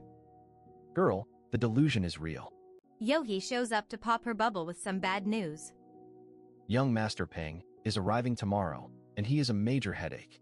Looks like Warren is not the only one with problems to deal with. Unaware of the girl drama, Warren decides to test his current output. He discovers he can now draw out 30 years' worth of the demonic master's energy at will. He is basically a walking nuke at this point. But there is a catch. The strain on his body is absolutely brutal. Without that barrier and the split mind technique, he is walking a razor's edge between becoming a god and self-destructing in a blaze of glory. He is standing there shirtless in the garden, flexing those muscles and looking like a snack, when a soft voice interrupts his training. It is the lady he just saved, and she is definitely liking what she sees. Sangwon Mijong is standing there, eyes lingering on his physique and scars. The intimacy the fortune teller predicted is already kicking in. Warren is surprised, but let us be real, he knew his magnificent body would cause problems eventually. She praises the moon and then immediately compliments his physique. The tension is thick enough to cut with a sword. It looks like our hero just gained another fan, whether he wanted one or not. Imagine saving a high-tier waifu and getting paid in top-secret gossip. Warren is chilling in the garden when Sangwon Mijong decides to drop some serious intel as a down payment for her life debt. She warns him that the big guns from the Pang and Seomun clans are rolling in tomorrow, and things are about to get messy. Mijong is not just a pretty face, she is teasing Warren, letting him know that while this info is gold, the life of a Sangwon daughter is way too expensive to be settled with just one warning. She basically tells him she is going to owe him big time and promises to repay him properly later. Talk about a long-term investment. Before she disappears into the night, Mijong gets all serious for a second. She tells Warren to stop acting like his actions are weighed down by guilt just because he had some ulterior motives. She is basically saying, look, you saved me, and that is what counts. Stop being such a dramatic emo about it. She validates his inner hero, reminding him that risking your life for someone else is a big deal regardless of the reason. It is rare to see a character actually call out the MC for overthinking his good deeds, but Mijong is clearly built different. As she floats away like a literal goddess, she leaves him with a brand new title that sounds straight out of a legend, Flying Dragon Sword Hero. Warren is standing there under the moonlight, probably wondering if he just got a promotion or a target on his back. The narrative shifts because our boy has a literal ghost in his machine. Warren consults with Nan Myingwak, the so-called omniscient one, who finally looks into Warren's soul to see what kind of squatter is living there. This is not going to be a simple take 2 pills and call me in the morning type of situation. Myingwak drops the bombshell. Warren is afflicted by the spirit possession technique of the Maoshan sect. This is not some low-level haunting. It is a forbidden art designed to completely erase the host's soul and turn their body into a meat puppet for someone else. The old man is actually impressed Warren is still standing and hasn't turned into a mindless zombie yet. He notes that while Warren is still in the driver's seat, this parasitic entity is slowly nibbling away at his existence bit by bit. It is like having a spiritual tapeworm that wants to steal your identity. Warren asks the million-dollar question, can we stop this soul-eating freak? Myingwak says yes, but there is a catch.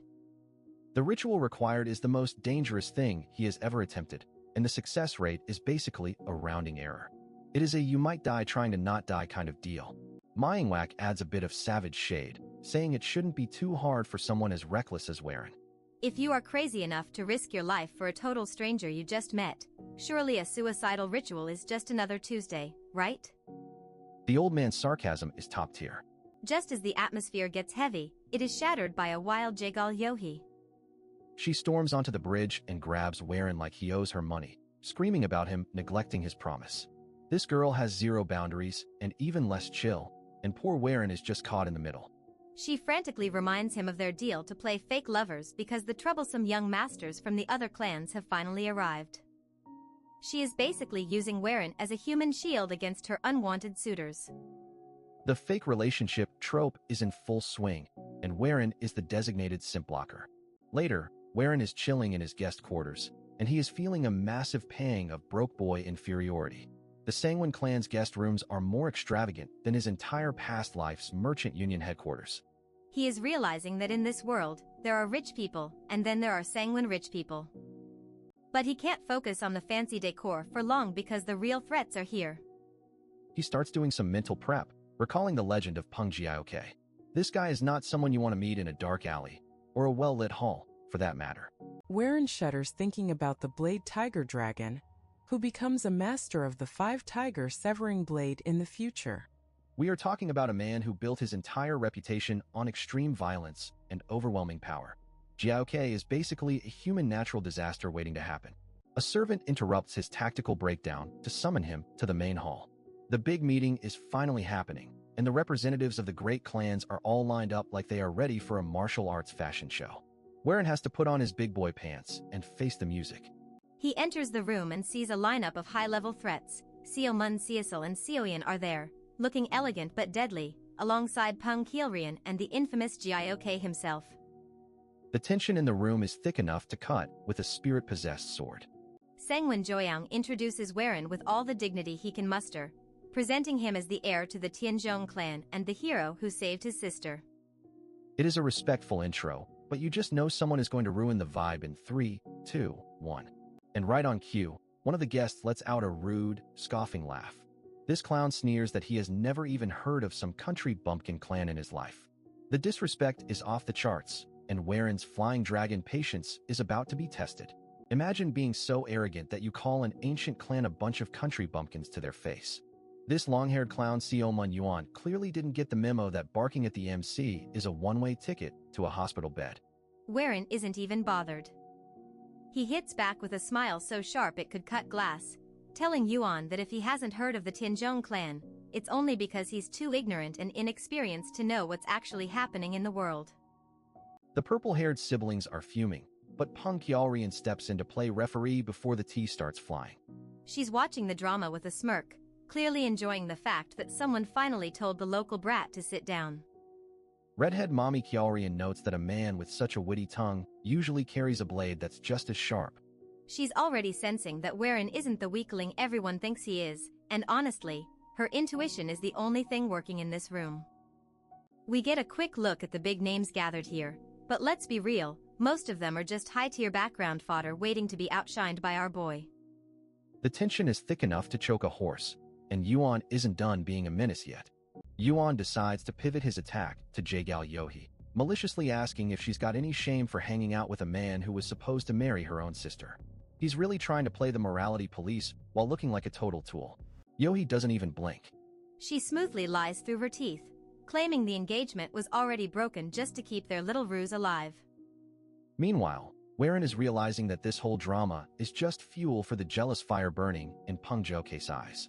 RMC realizes he's basically been drafted as a fake boyfriend to trigger Joke, who clearly has a massive crush on Yohee. It's a classic case of a devilish girl using the MC as a human shield, and Weren is just there for the snacks. Yuan continues his trash talk marathon, claiming Weren's house is in such a decline that it's basically a failing business. He thinks associating with a failing clan is beneath a noble lady, showing off his top-tier elitist brain rot. The taunts are getting unapologetic now, and the rest of the group is just watching the train wreck. Yuan really thinks he's the main character of this story, but Weren is about to hit him with a reality check from the future. Time to drop the bomb. Weren publicly exposes Yuan's dirty laundry, revealing that his previous engagement fell apart because he was caught cheating. Imagine being an elitist and a scrub at the same time. The embarrassment is palpable. Yuan's composure doesn't just slip, it shatters into a million pieces. He's looking like a psycho now, claiming that Weren just insulted his entire clan. Bro, you're the one who got caught with another woman, don't bring your family into this. The table gets flipped and the challenge is issued. Yuan wants a duel to settle the score, but Weren is just sighing internally. He wanted to bait the big tiger Jiaoke, but he accidentally hooked a worthless, buzzing fly instead. They move to the dueling grounds, and Yohee is actually annoyed. She realizes her plan backfired because this weakling Yuan took the bait before the actual target could. Now Warren has to waste energy on a warm-up fight. On the sidelines, the Peng siblings are placing their bets. Joe-K thinks it might be an even match because Yuan was raised on premium elixirs and top-tier training.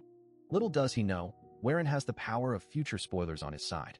Yuan draws his blade and starts yapping about his legion conquering technique. He's convinced that his elite resources and fancy titles are enough to crush a country bumpkin. The level of delusion here is actually impressive. The fight is about to start and Yuan is still boasting about being the fastest of the fast. He claims he'll riddle Warren with holes before he can even blink. It's the classic speedster trope that's about to get absolutely dismantled. To maximize the disrespect, Warren literally closes his eyes and stands perfectly still. He's basically telling Yuan that he doesn't even need his vision to deal with a fraud like him. The crowd is losing their minds at the sheer audacity. Yuan goes into a blind rage, launching his super speed assault. He's convinced he's already won and plans to put a hole in the MC to teach him his place. Too bad for him. Warren's senses are on a completely different level. In a moment of pure hype, Warren blocks the invisible strike without even opening his eyes. Yuan's face goes from arrogant to horrified in 0.5 seconds as he realizes his absolute speed is actually just slow motion to our boy. No more playing around. Warren counters with the fighting dragon fist, burying his knuckles deep into Yuan's stomach. The impact is so massive it looks like a bomb went off, sending the noble heir flying across the arena. One single exchange was all it took. Yuan is literally embedded in a stone wall, looking like a discarded ragdoll. The crowd is stunned into a silence so deep you could hear a pin drop. The country bumpkin just one-shot a genius. The trash has been cleared, but the real boss is finally stepping up. Peng Jiaoke is done waiting on the sidelines. His eyes are burning with battle lust as he requests a duel, finally recognizing Warren as a predator worth hunting. Just when you think the drama is over, this massive tank from the Hebei Peng clan steps up. Peng Jiaoke does not care about the crowd's heart attacks. He just wants a piece of the man who turned the Xiaoman heir into a total joke. Our boy Jiaoke admits he has been swinging a blade since he was in diapers, but even he could barely track Xiaoman's speed. Seeing Warren dismantle that speed perfectly has his warrior spirit doing backflips of excitement. Warren looks into this guy's eyes and does not see a villain, just a total martial arts nerd who is way too pure-hearted for his own good. It is the kind of obsession that either makes you a legend or gets you killed, and Warren is here for it. Warren decides to be a good sport and accepts the request. He is actually curious about the legendary blade of the Peng clan. The crowd is losing their minds because watching the flying dragon face off against the Blade Tiger is the peak entertainment they did not pay for. The atmosphere shifts instantly as these two monsters face off. Jiaoke is not holding back for a second and announces he is testing a secret art his clan has been cooking up for ages. It is the kind of hype that makes the local simps tremble in their boots. It is called the Five Tigers Severing Blade, and by the look on Jiaoke's face, things are about to get extremely loud and violent. He is chasing the path of dominance, and he is ready to bulldoze anything in his way. The soaring Dragon Emperor's sword meets the path of dominance. The air literally screams as they clash, and the shockwave is enough to make every spectator regret standing so close to the action. This is not a spar, it is a natural disaster. The impact sounds like a literal lion's roar shaking the foundations of the building. Jiaoke is putting everything into this, pushing the limits of what a human should be able to do with a piece of metal. It is raw, unadulterated power versus Warren's calculated elegance. Warren is internally sweating buckets right now. He realizes that if he had not snagged that secret heart method from the Zhang siblings, this one exchange would have turned him into a floor mat. This tank is hitting way harder than expected. The visuals are insane, with a blue tiger and a golden dragon fighting for dominance in the sky. It is a spectacle that has everyone paralyzed, including the Xiaoman heir who is probably reconsidering his entire life's career choices right now. Warren is digging deep, using every ounce of his skill to redirect the crushing weight of Jiaoke's attacks. One wrong move, and he is not just losing a duel, he is losing his ability to walk. The pressure is absolutely suffocating for everyone watching. Just as things reach a boiling point, Jiaoke suddenly pulls back his blade. He is breathing like he just ran a marathon and admits that if they keep going, his wicked desire to win will turn this friendly spar into a funeral for one of them. The internal monologue is real as Warren realizes just how close he came to the edge. That heart method saved his life, but he has to play it cool, while the arena looks like a construction site behind him.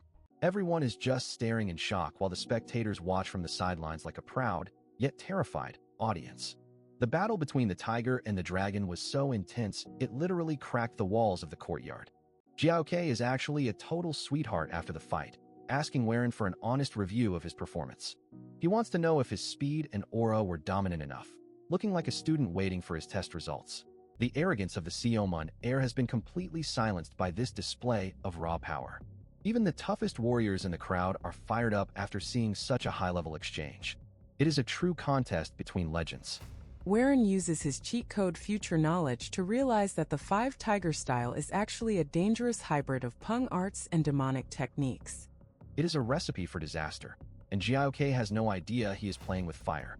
Deciding not to crush the guy's spirit completely, Weren drops a subtle hint about a flaw in the combination. Jiaoke is so impressed by Weren's insight that he is basically ready to build a shrine in his honor and invites him over for tea anytime. As the crowd thins out, Weren reflects on the similarities between their styles. He sensed the same mistake they have been contemplating for a while. It is a moment of true martial arts bonding that Jiaoke will never forget. The realization hits that Jiaoke has not fully combined the two styles yet. Weren is playing 4D chess with his knowledge of the future, while everyone else is just trying to figure out how he survived that tiger-sized beating. Weren suggests they talk more in a quiet place later. Jiaoke is stunned that our boy noticed the imperfections so quickly, deepening his respect for the flying dragon sword hero. This man is making allies faster than he makes enemies. Jaegal Yohi slides in with some fake praise, noting how much Weren has improved. She mentions bringing him into the Union, which is a massive red flag. Weren is not stupid. He knows the Jaegal clan is plotting something massive. Weren plays it cool, but his mind is racing. The mention of the Union confirms every suspicion he had about the political snake pit he is currently drowning in. But first, he has a much bigger problem inside his own head to deal with. Limping away from the drama, Weren heads to see the Omniscient One. It is finally time for the high-stakes ritual to handle the entity messing with his soul. This is not just a checkup, it is a battle for his very consciousness. Manhwa has the ritual tools laid out and looks dead serious. He warns Weren that one slip-up in his mental focus could cause irreversible damage. Basically, if you blink, you might wake up as a vegetable or worse. The preparations are finally complete. Weren is told that this procedure is unprecedented. He has to be sturdier than he ever thought possible. The tension is high enough to snap a sword as they prepare to dive into the deep end of his soul. Weren is handed a suspicious-looking red potion that is supposed to help him achieve his goal. He chugs it down like a champ because at this point, he has already survived a dragon and a tiger. So what is a little soul-searching? Manhwa explains that this time he is going directly into Weren's realm of consciousness to meet that soul face-to-face. He places a hand on Weren's head, and the atmosphere gets heavy enough to crush a normal person's spirit. As the ritual begins, the scene shifts to a red-tinted realm of pure mental energy. Weren has to do as he desires and maintain his grip on reality while Manhwa dives into the darkness of his subconscious. Suddenly, the scene shifts to a dark forest where a luxurious carriage from the Sky Ocean Merchant Union arrives. It is a complete vibe shift that screams trouble, and Weren finds himself standing in the middle of a nightmare from his past. A figure steps out looking like they are about to die of boredom. They look at Weren and drop the most insulting nickname from his past life, calling him the Hog of the Merchant Union. The disrespect is legendary. The figure reveals himself as Yong Weren, the true master of the Merchant Union. The cliffhanger is absolutely brutal as Weren is forced to face the ghost of who he used to be in the most savage way possible. Imagine waking up in the dark abyss of your own mind just to have a ghost call you a fat hog. Our boy Weren is face-to-face with a legendary hater who uses his old nickname, the Hog of the Sky Ocean Merchant Union, just to get under his skin. This spirit is a total savage, sneering at Weren's glow-up and claiming that even if he looks like a warrior now, he is still just a fat merchant playing dress-up on the inside. He really thinks Weren is just some lucky simp who hit the gym. The entity asks if Weren is addicted to his worthless fame and fancy new titles, but Weren is not having it. He shuts the old man up by dropping his government name, Demonic Master Suk Jamyong. The disrespect is palpable and I am here for it. Weren decides it is time to dismantle this ghost's massive ego. He reminds the so-called legend that when they first met, The great demonic master was not acting very master-like. In fact, he was looking pretty pathetic. We get a glimpse of the past where the legendary master was actually running for his life from a bunch of masked assassins. Wherein twists the knife, calling him a helpless parasite who cannot even move an inch without permission. Talk about a reality check. That insult definitely hit a nerve because Suk Jae-myung absolutely snaps. He starts gatekeeping Waren's success, claiming that all this God-given talent and rapid growth is nothing but a big fat lie. He is basically calling Waren a fraud to his face. The demonic master goes full narcissist, taking credit for everything from Waren's survival to his overwhelming chi. According to him, Waren is not the main character because of effort, but solely because this grumpy spirit is hitching a ride in his soul. He even claims Waren's heightened eye techniques are his doing. It is the ultimate toxic relationship where the ghost takes all the credit for the work while Waren just stands there looking confused. This guy's ego is bigger than the entire Murim. Suk Jae-myung laughs at Waren's plan to just steal his energy, explaining that the spirit possession technique binds soul and chi into one messy package. If Waren wants the power, he has to hand over the keys to his body. It is a total trap. Waren leans into his merchant roots, acknowledging that you have to sacrifice to gain, but then he drops the mic. He declares he is no longer just a businessman. He is the heir of the Tianzhong clan and the soaring dragon hero. The hype is real. With a cold gaze, Waren draws his blade and tells the ancient ghost that a true martial artist does not use words to claim what is theirs, they use steel. He challenges Suk Jae-myung to a blade dance, and honestly, the old ghost looks a bit rattled. We flash back to some expert advice from Nan Mingwak, who explains that the realm of consciousness is a world built entirely on potential and raw emotion. It is basically a dream world where your imagination is your only limit. Waren was given a secret Bay cult elixir to help him out. As long as his will does not falter, he will be invincible within his own mind. The glowing symbol on his forehead is like a cheat code for this mental boss fight. Back in the mindscape, Suk Jae-myung spots the symbol and scoffs, thinking Waren's preparations are laughable. Waren launches a confident strike, but he is in for a rude awakening when the ghost treats his attack like a minor inconvenience. Waren is shook when the demonic master casually shatters his sword chi. It turns out the old man did the impossible by fusing the soaring Dragon Emperor sword with the Taiji Depth Heaven Tome. He is using Waren's own potential against him. Suk Jae-myung mocks the boy's arrogance, preparing to crush him like a bug. Waren realizes he is outclassed in raw technique, but he refuses to let fear break his focus. He knows he needs something bigger than just a fancy sword move. The mental battle is getting intense as Waren closes his eyes and starts to visualize.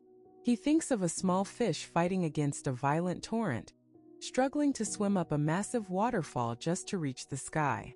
It is a classic legend with a high-stakes twist.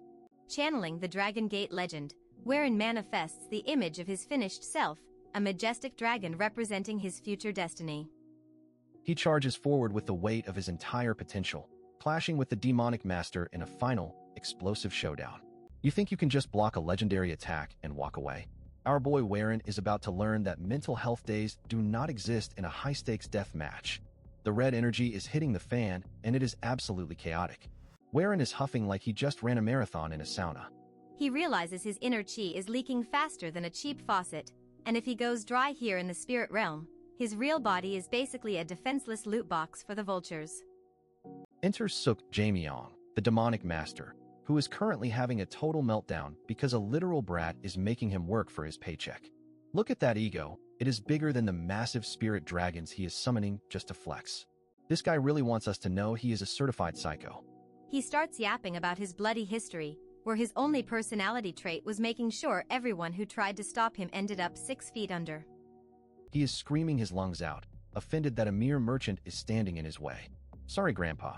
Did the kid forget to pay his respect your elders tax? The sheer audacity of this old ghost is actually hilarious. Cue the edgy flashback montage. He killed the catchers, the chasers, and the blockers. Basically, if you breathed in his general direction during his prime, you were getting a one-way ticket to the afterlife. He survived by being the biggest monster in the room. He refuses to accept the indignity of struggling against a businessman. He thinks his survival instincts are top tier while Waren is just driven by greed.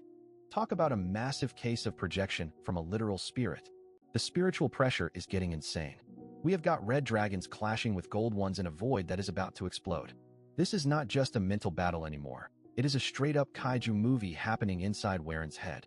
Grandpa decides to drop the base with a momentum strike. He is using pure spiritual weight to try and flatten our protagonist like a pancake. It is a classic bully move, trying to crush the kid under his own pressure. But Waren is not just some random NPC. He recognizes the Taiji Depth Heaven tome being used against him. He realizes the old man is not just a brute. He is a master who has analyzed Waren's own potential to fuel these attacks. The demonic master starts doing some mid-fight philosophy. He figures out that the upper dantian is where all the human potential is stored. He is basically trying to hack Waren's cheat codes in real time to gain the upper hand. He finally understands why Waren learns martial arts at Mach speed. The kid has limitless potential, and it is driving the ghost absolutely insane with jealousy. Watching a legend get salty over a teenager's talent is the highlight of my day. Despite being the underdog, Waren tells the ghost to clench his teeth. Then he delivers a counterstrike so clean, it probably reset the old man's internal clock. Talk about a much-needed vibe check for the demonic master. Now we are in a brutal war of attrition. It is a game of chicken to see who breaks first, the ancient, stolen energy of a dead legend or the sheer, unyielding stubbornness of a human who simply refuses to quit. The master is genuinely bewildered. He is throwing bone-shattering violence at the kid, but Waren keeps getting back up like a budget Terminator. Grandpa is visibly shook, and I am absolutely here for this level of resilience. He is yapping about how no human should be able to keep their will intact after this much punishment. He is trying to find logic in a protagonist's plot armor, which is honestly his first and biggest mistake of the night. Waren stands up yet again, looking like he just crawled out of a meat grinder. The master is desperate now, demanding to know what kind of dark fuel is keeping this engine running when he should be a puddle on the floor. Is it rage? Is it some toxic, lingering attachment to a pathetic past? The old man is trying to project his own miserable life onto our hero. But Waren just wipes the blood off his lip like it is a minor inconvenience. The big reveal is here. It is not about the past at all. Waren is fighting for the future. He lists his family, his followers, and of course, Yanawa. He raises his sword for one last push because he has a future to build and zero time for ghosts. Imagine being so locked in that even when a demonic entity is trying to shred your soul, you just stand back up like it is a Monday morning. Waren tells this ancient ghost that he is moving forward no matter what, and the demonic master is actually losing his mind at how rational this brat is. The old ghost starts laughing like a literal maniac because he has finally realized Waren is a merchant to the bone. Instead of crying about his fate, our MC is calculating the best way to profit from a haunting, and honestly, we love a king who knows his worth. Since they are already roommates in the same body, the demonic master decides to stop the violence and make a business proposal. He offers to stay and lend his insane power as a personal bodyguard, but there is a catch. Waren has to find him a fresh new body to possess later. The ghost tries to lowball him by offering 1/3 of his inner energy as a reward, but Waren hits him with a stone-cold no immediately. Our MC is not here for the budget version of power. He is looking for the premium subscription or nothing at all. Waren demands half of the entity's energy, and the ghost is absolutely fuming, calling him a vicious bastard before begrudgingly agreeing. It is official. They have signed a contract in blood and attitude, and the demon is now Waren's reluctant energy bank. The shopping list for the new body is super specific. It needs to be young and physically strong, but the mind has to be a total wreck. The demonic master needs someone easy to dominate, basically looking for a high-tier vessel with zero mental defenses. Waren agrees to find some piece of trash human that nobody will miss, which is a pretty savage way to handle a recruitment drive. The ghost tells him to get lost because he is tired of looking at his face, and Waren finally begins the journey back to the waking world. As he leaves, the ghost reveals that half of his energy is a staggering 180 years worth of power, which is basically a nuke in human form. He is secretly hoping Waren becomes a power-hungry addict, so the demon can eventually take over everything. Waren snaps back to reality and immediately feels like he got hit by a spiritual freight train, gasping for air as his body tries to adjust. The sense of loss is overwhelming, and he looks like he just survived a 1v1 with the Grim Reaper. Manhwa rushes over, looking like a worried parent, and asks if the crazy negotiation with the soul actually worked. Waren confirms he made a deal because he couldn't erase the entity, And the monk realizes this soul is way more dangerous than they anticipated. The monk shares some big brain insights, suggesting that since the soul is stuck there, they need to weaken it or split its power. He mentions a wild theory about confining the soul in a second dantian, which sounds like martial arts science fiction to most people. Creating a second dantian is supposed to be impossible because it usually leads to your internal energy turning into a chaotic mess. If you mess this up, you don't just lose your powers. You basically explode from the inside out in a glorious display of failure. While the monk is busy saying it is impossible, Warren is already thinking 5 steps ahead because he has the future spoilers. He remembers a legendary master who actually pulled it off, proving that our MC is about to do the impossible just to flex on the world. The strategy session gets cut short when a blood-soaked messenger from the Jaegal clan comes stumbling in like a background character in a horror movie. He is barely holding it together, and the sight of him covered in wounds immediately kills the mood. The messenger drops a massive bombshell. The demonic sects have launched a surprise ambush at the inn where Warren's group was resting. Warren's face goes pale as he realizes his delay at the Sanguine estate might have just signed a death warrant for his loyal subordinates.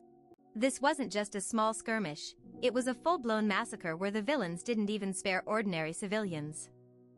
The messenger describes a scene of absolute carnage, and Warren's blood starts to boil at the thought of his people being treated like target practice.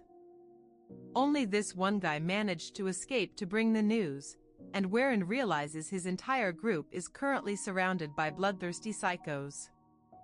He doesn't even wait for a plan. He just starts walking toward the exit with a look that says someone is about to get deleted. He tries to leave alone to face the ambush, but the Jaegal clan isn't about to let him have all the vengeance.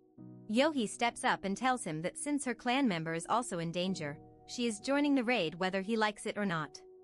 Warren tries to be the lone wolf, but these rising stars of the Orthodox sects have too much pride to just sit back and watch. They argue that they can't call themselves prestigious if they let the demonic sect run rampant in their backyard. Peng Jiaoke steps forward with a smug grin, clearly itching for a chance to test his blade against some actual villains. Warren finally accepts the help, giving a formal salute to the squad that is about to ride out and cause some serious property damage. The squad looks like a high-tier gacha pull as they prepare to move out, and Jiaoke tosses Warren a mysterious item for the road. He says it will be useful, and Warren grips it tightly, knowing he is going to need every advantage he can get. As they gallop toward the inn, Warren is drowning in guilt, blaming himself for spending too much time playing politics while his team was bleeding. He is gritting his teeth so hard they might crack, silently pleading for his subordinates to stay alive for just a few more minutes. We flash over to the inn, and it is a total nightmare. Bodies are everywhere, and the survivors are backed into a corner. A group of massive, club-wielding psychos is closing in on Warren's group, and it looks like the red flag villains are ready to finish the job. Imagine waking up in a second life and realizing your first one was a complete dumpster fire because you were too busy being a bitter, frail, emo kid. Warren is riding like a madman toward the inn, haunted by memories of his previous life where his toxic attitude kept him away from the only people who actually gave a damn about him. Talk about bad timing. In his past life, the Tianzhong clan was completely deleted just as Warren was about to be sold off as a live-in son-in-law. While he was being traded like a used car, his family was getting slaughtered and his legacy turned into literal ashes. Local man discovers that being a shut-in doesn't protect you from a clan-wide massacre. But wait, it gets more tragic. Instructor Mo Byung didn't just fight. She earned the hardcore nickname Dragon Bloodflower because she was literally shedding tears of blood while trying to rebuild the ruins of their clan. She was out there doing the heavy lifting while Warren was probably off somewhere moping about his lack of martial arts talent. This is the kind of trauma that sticks with you. Mo Byung fought until her last breath, and the rising ghost blades met a similarly brutal end. Warren is sweating bullets right now because he knows if he doesn't make it to that inn in time, his loyal master and his brothers in arms are destined to become corpse-flavored statistics all over again. History is trying to repeat itself, and Warren is not having it. He is pushing his horse to the limit, terrified that he is already too late to stop the slaughter. The fear is real, guys. He knows exactly how many ways this can go wrong, and every single one involves a lot of his friends ending up 6 feet under. Enter the ultimate hype man, Peng Jiaoke. Seeing Warren spiraling into despair, Jiaoke yells at him to stop acting like a simp for tragedy and trust his subordinates. He reminds Weren that the warriors chosen by the Flying Dragon Sword hero aren't some low-tier mobs that fall over after one hit. They are built different, so start acting like it. While they are racing through the night, Jaegal Yohei drops some majorly bad news. The attackers aren't just random thugs. They are the three demonic heavens. We are talking about the Blood Demon Castle and the Holy Heaven Cult. Basically, the Avengers of the demonic world have shown up to ruin the party, and they didn't bring any snacks. The realization hits him like a freight train. The Union never formed in his previous life because of these exact interference tactics. If he doesn't break this cycle now, the entire world is going to be governed by people who think demonic is a personality trait. It is time to stop the history books from repeating their worst chapters. Back at the inn, things are looking absolutely cooked.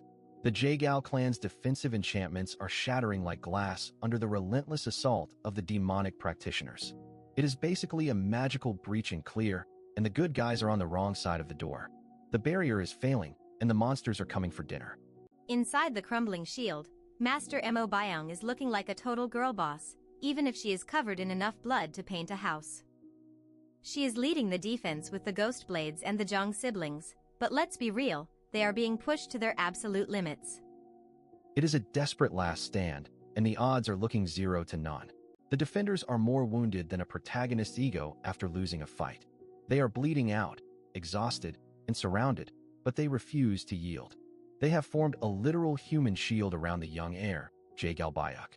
It is peak loyalty or peak stupidity, depending on how much you value your internal organs. These guys are ready to die. They are making those dramatic, if we fall, tell my story speeches while staring down a horde of demonic killers. It is intense, it is bloody, and it is exactly the kind of drama Weren is trying to prevent. The enemy is winding up for the final killing blow, and it looks like it is game over for our heroes. Just when you think it is time to roll the credits on their lives, Weren's group crashes onto the battlefield like a literal meteor strike. Their arrival sends a massive shockwave through the demonic ranks. Imagine being a demonic cultist about to finish your quest, and suddenly the server's top-tier players log and right on top of you. Big yikes. Ping Giok isn't here to play games. He roars a command to the other heirs, offering to carve a bloody path through the enemy lines. He is basically telling Weren to stop worrying about the trash mobs and go save his master. It is time for some high-level teamwork, and the demonic practitioners are about to find out why you don't mess with the rising stars. Weren doesn't need to be told twice. He accepts the assist and unleashes the bamboo forest flying dragon stride. He becomes a literal blue blur, moving so fast that the demonic fodder can't even track him with their eyes. He is cutting through the chaos like a hot knife through butter, heading straight for the inn. He is coming for his master, and he is not in a talking mood. The speed is insane. Weren is jumping off bamboo trees and slicing through anyone dumb enough to stand in his path. This isn't the frail kid from the past life anymore. This is a man on a mission to save the woman who died for him once. If you are a demonic cultist right now, your best bet is to play dead and hope he doesn't notice you. He is closing the distance in record time. Every step is a middle finger to his past failures. The Flying Dragon Stride is living up to its name, turning Weren into a force of nature. He is not just fast, he is lethal. The inn is finally in sight, and the demonic practitioners are starting to realize their easy ambush just turned into a boss fight. Weren reaches the inn and it is an absolute bloodbath. He doesn't slow down for a second, diving straight into the thick of it. He is searching for Master Mo, his eyes glowing with the kind of intensity that makes villains rethink their life choices. The rescue mission is officially in full swing, and Weren is the main event. He finally spots them.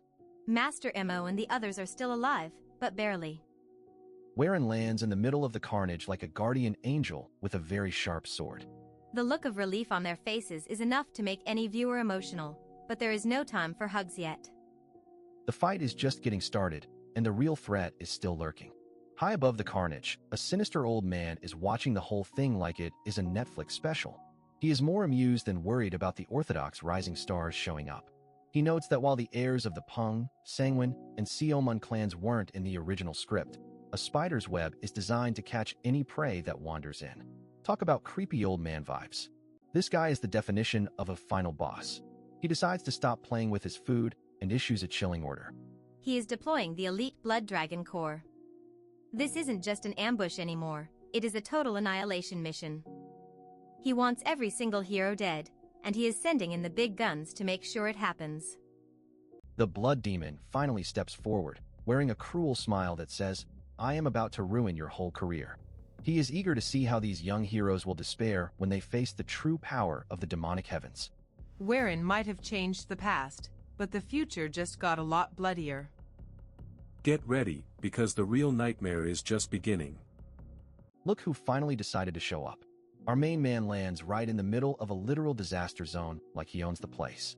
His subordinates are looking like they just went 10 rounds with a meat grinder, and they are actually panicking, telling him to run because the enemy is way out of his league. These guys are shaking in their boots, thinking our hero is about to take on the entire world solo. It is the classic please save yourself trope, but Wherein is not about that life. He is out here giving out comfort while everyone else is busy losing their minds over how cooked they are. Honestly, the emotional damage in the air is thicker than the plot armor. His people are clinging to him like he is the last life raft on the Titanic. It is sweet, sure, but we are in the middle of a war zone. People, keep your eyes on the prize and your hands on your swords. Wherein just gives them this smug little smirk and asks when he ever said he was here on his own. Talk about a cold-blooded flex. Just as he says that, the reinforcements start popping out of the shadows like they have been waiting for their cue in a high-budget drama. The squad is finally assembled, but don't get too excited yet. Just as things start looking up, a wave of pure, unadulterated killing intent washes over the area. It is so heavy it practically has a zip code, and it is coming straight from the hill nearby. Wherein realizes the situation is way worse than a simple ambush. He is looking at the heirs of the Jaegal, Sangwon, and Peng clans all gathered in one spot and realizes they have been played. This is not a fight. It is a drive hunt designed to wipe out the future of the Orthodox factions. The realization hits him like a freight train. The Jaegal clan was just the juicy worm on the hook used to lure every other big name into this slaughterhouse. These villains really spent a lot of time on their interior decorating because they have turned this entire area into a giant grave. Our boy is smart enough to know that if they don't move now, they are all getting buried together. The enemy's plan is simple: destroy the Union before it even has a chance to form. It is a total pro-gamer move by the bad guys, and Wherein is actually impressed by how thorough the trap is. Using the frequency whispering technique, because apparently he is a human radio now, Wherein warns his allies to keep it cool.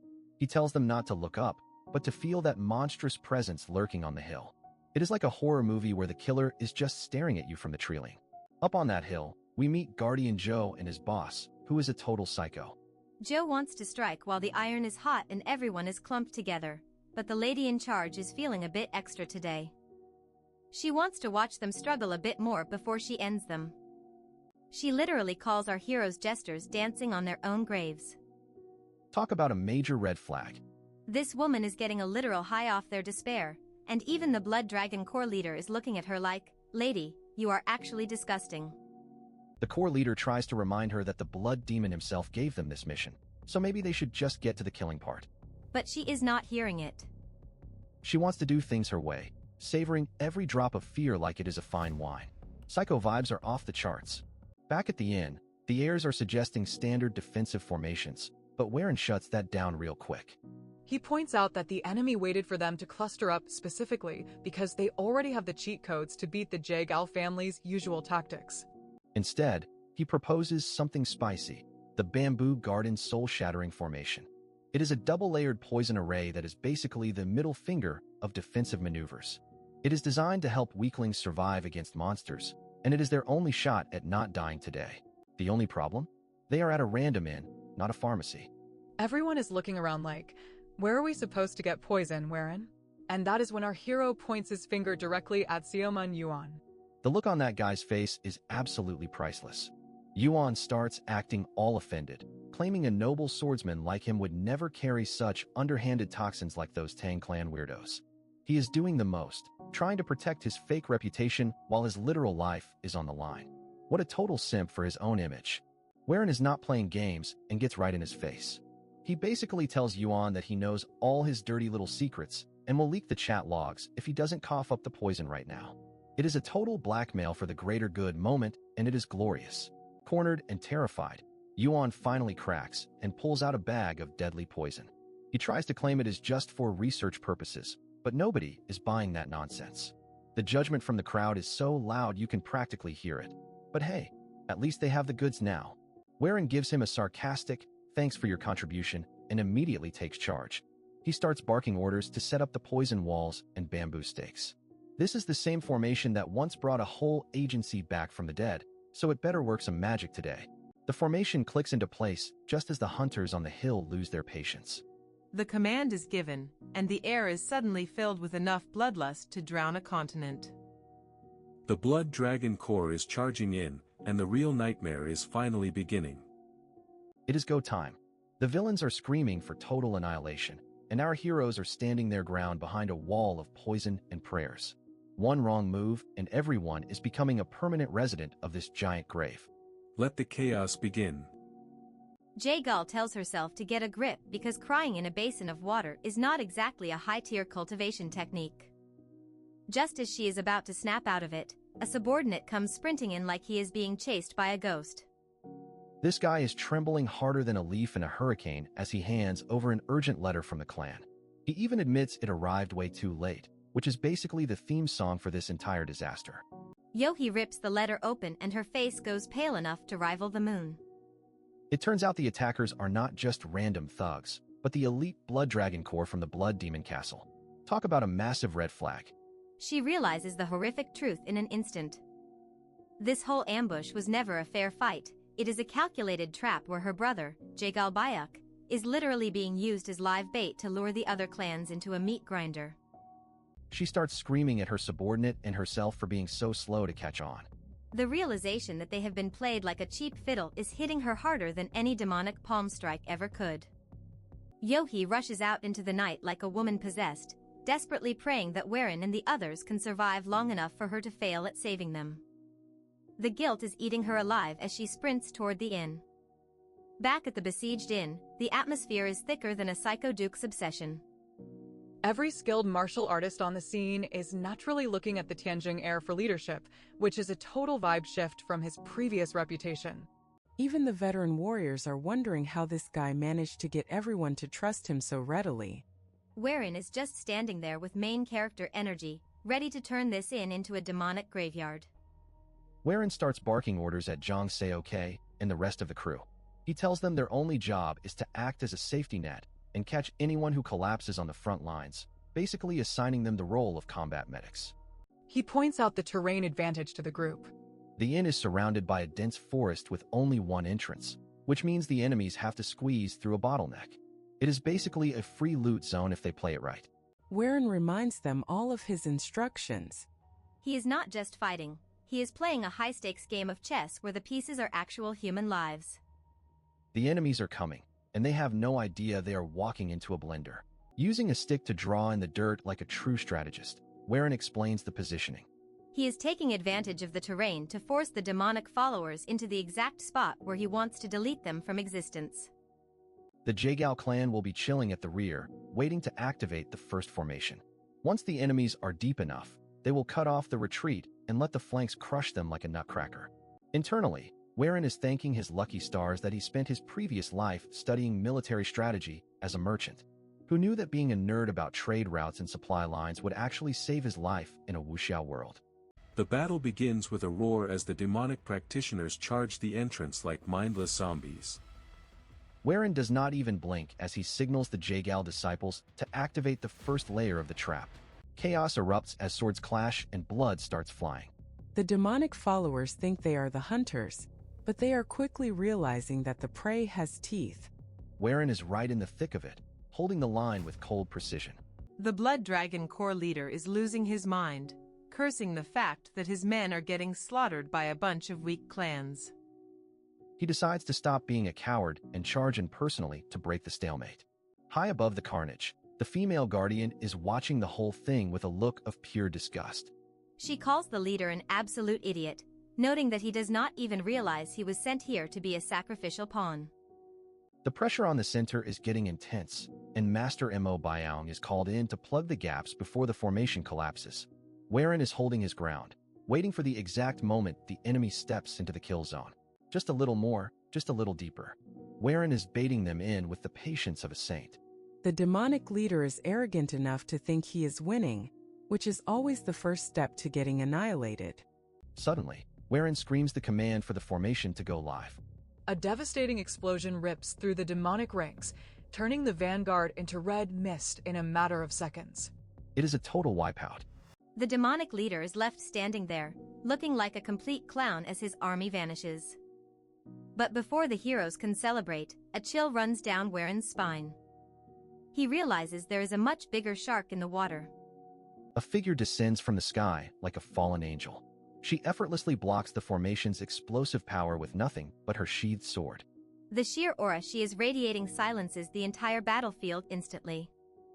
Waren is stunned into silence because he could not sense her at all. This woman is on a completely different level of power. She looks at the defenders with a cold, mocking smile that says you are all already dead. The Guardian looks down at the terrified martial artists and asks if this petty little trap is really all they have prepared. It is the ultimate boss fight moment, and Waren's merchant brain is finally starting to panic. The dust is finally settling, and our boy Waren looks like he just saw a ghost. He can't even process the fact that this woman just deleted the Jaegal clan's formation in one shot without him even sensing her approach. Talk about a wake-up call. It is time to run for your lives. Waren starts screaming like his soul is leaving his body, ordering a full retreat. He tells everyone to ditch the outer formation and barricade themselves inside the inn before they all get turned into human confetti. Amidst the panic, Xiaoman Yuan is stumbling along, trying to play the gratitude card by thanking Waren for saving his skin. But Waren is not here to make friends, coldly reminding this simp that he is only alive because he is a useful pawn for the future. The reality of their situation finally breaks Yuan's tiny brain. He actually has the audacity to grab Waren by the collar, crying like a baby about how they are all going to die a dog's death just because Waren wanted to play hero for some weaklings. Waren's expression turns absolutely icy as he glares at this trembling coward. He basically tells Yuan that laying hands on him is a massive mistake he should not make, even if they are standing on the edge of a cliff.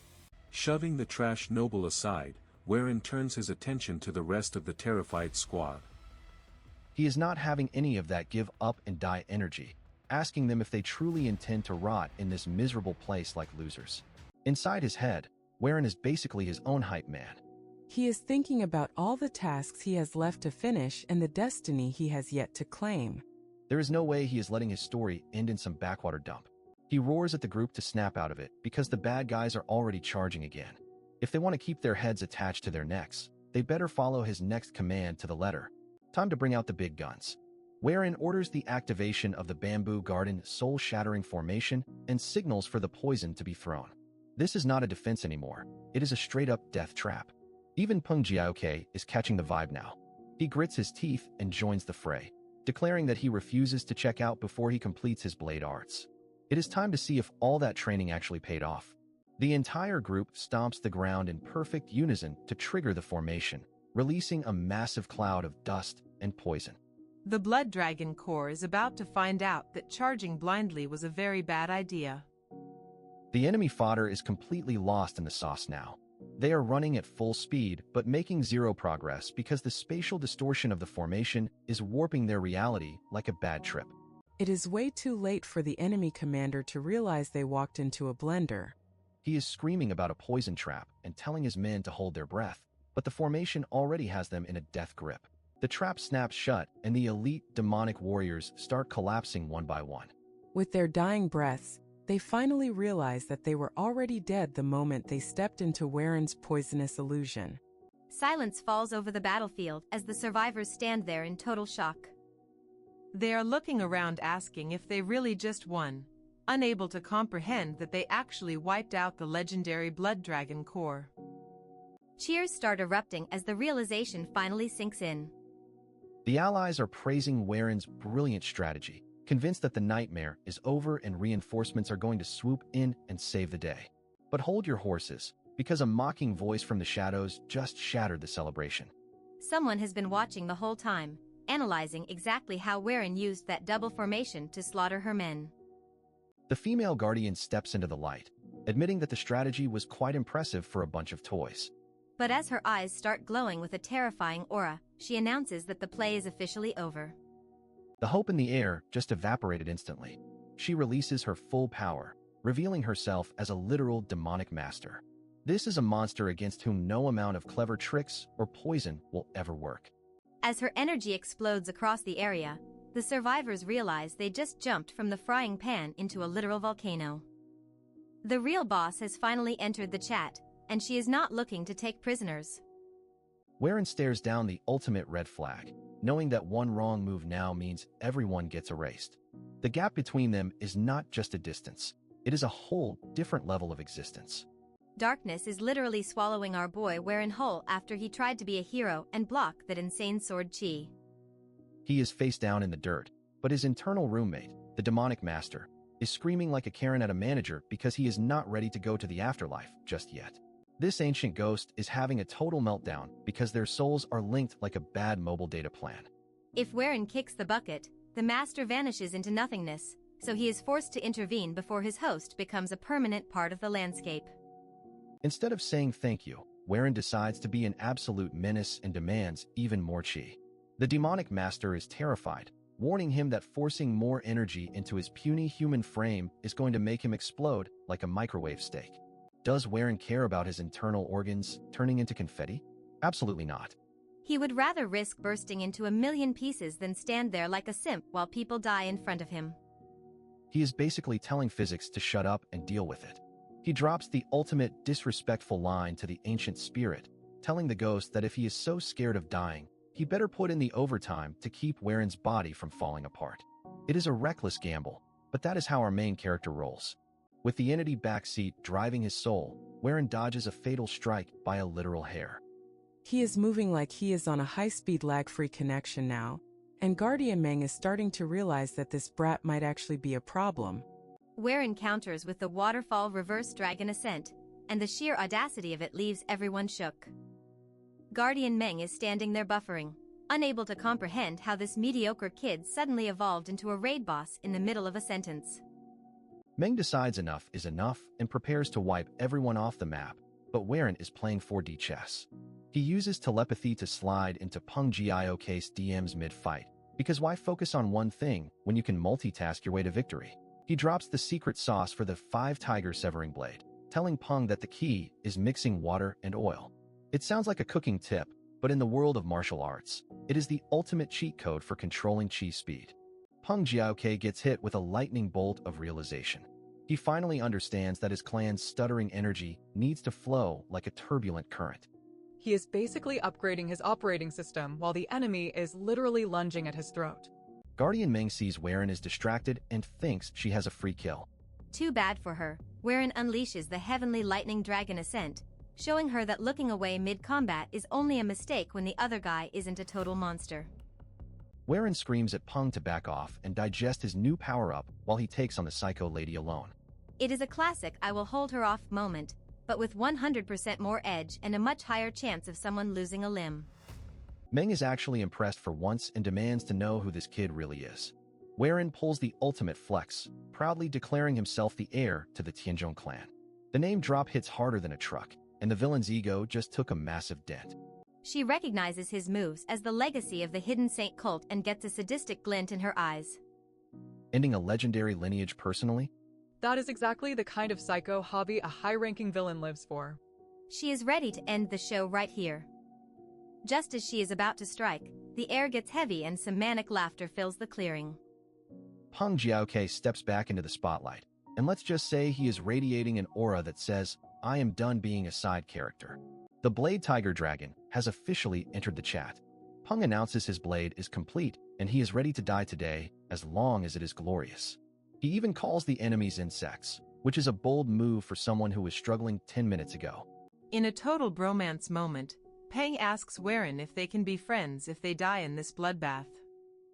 Whereon gives him a cold, hard no that probably hurt more than a sword wound, but he follows it up with a smirk that changes the whole vibe. Whereon explains that he is not interested in being friends with a corpse, and it is way too early for them to die anyway. It is the kind of high-energy hype that turns the tide of a battle before the first swing even connects. Suddenly, the ground starts shaking as the cavalry arrives. The Orthodox reinforcements have finally shown up, proving that Whereon's insane gamble actually paid off. The Blood Dragon Corps realized they just walked into a trap they can't escape. Guardian Ming sees the writing on the wall and decides to dip. She leaves Warren with an ominous "we will meet again" promise, which is villain speak for "I am going to haunt your dreams." She vanishes into the night like a coward. As the adrenaline wears off, Warren finally collapses. The eclipsed bamboo bloodbath is over, and the Blood Dragon Corps is officially toast. This wasn't just a fight. It was the birth of two new legends in the martial world. The bamboo forest is stained red, but the victory belongs to the brats who refused to stay down. Peng and Warren might have survived, but the martial world is never going to be the same after what went down in the shadows tonight. As the sun starts to peek over the horizon, the survivors are being carted off. Warren is out cold, probably dreaming about all the chi he is going to demand from his ghost roommate next time things get spicy. The chapter closes on the image of two heroes standing tall amidst the wreckage. They destroyed a whole corps and lived to tell the tale. This is just the beginning of their rise, and honestly, the villains should probably start updating their wills.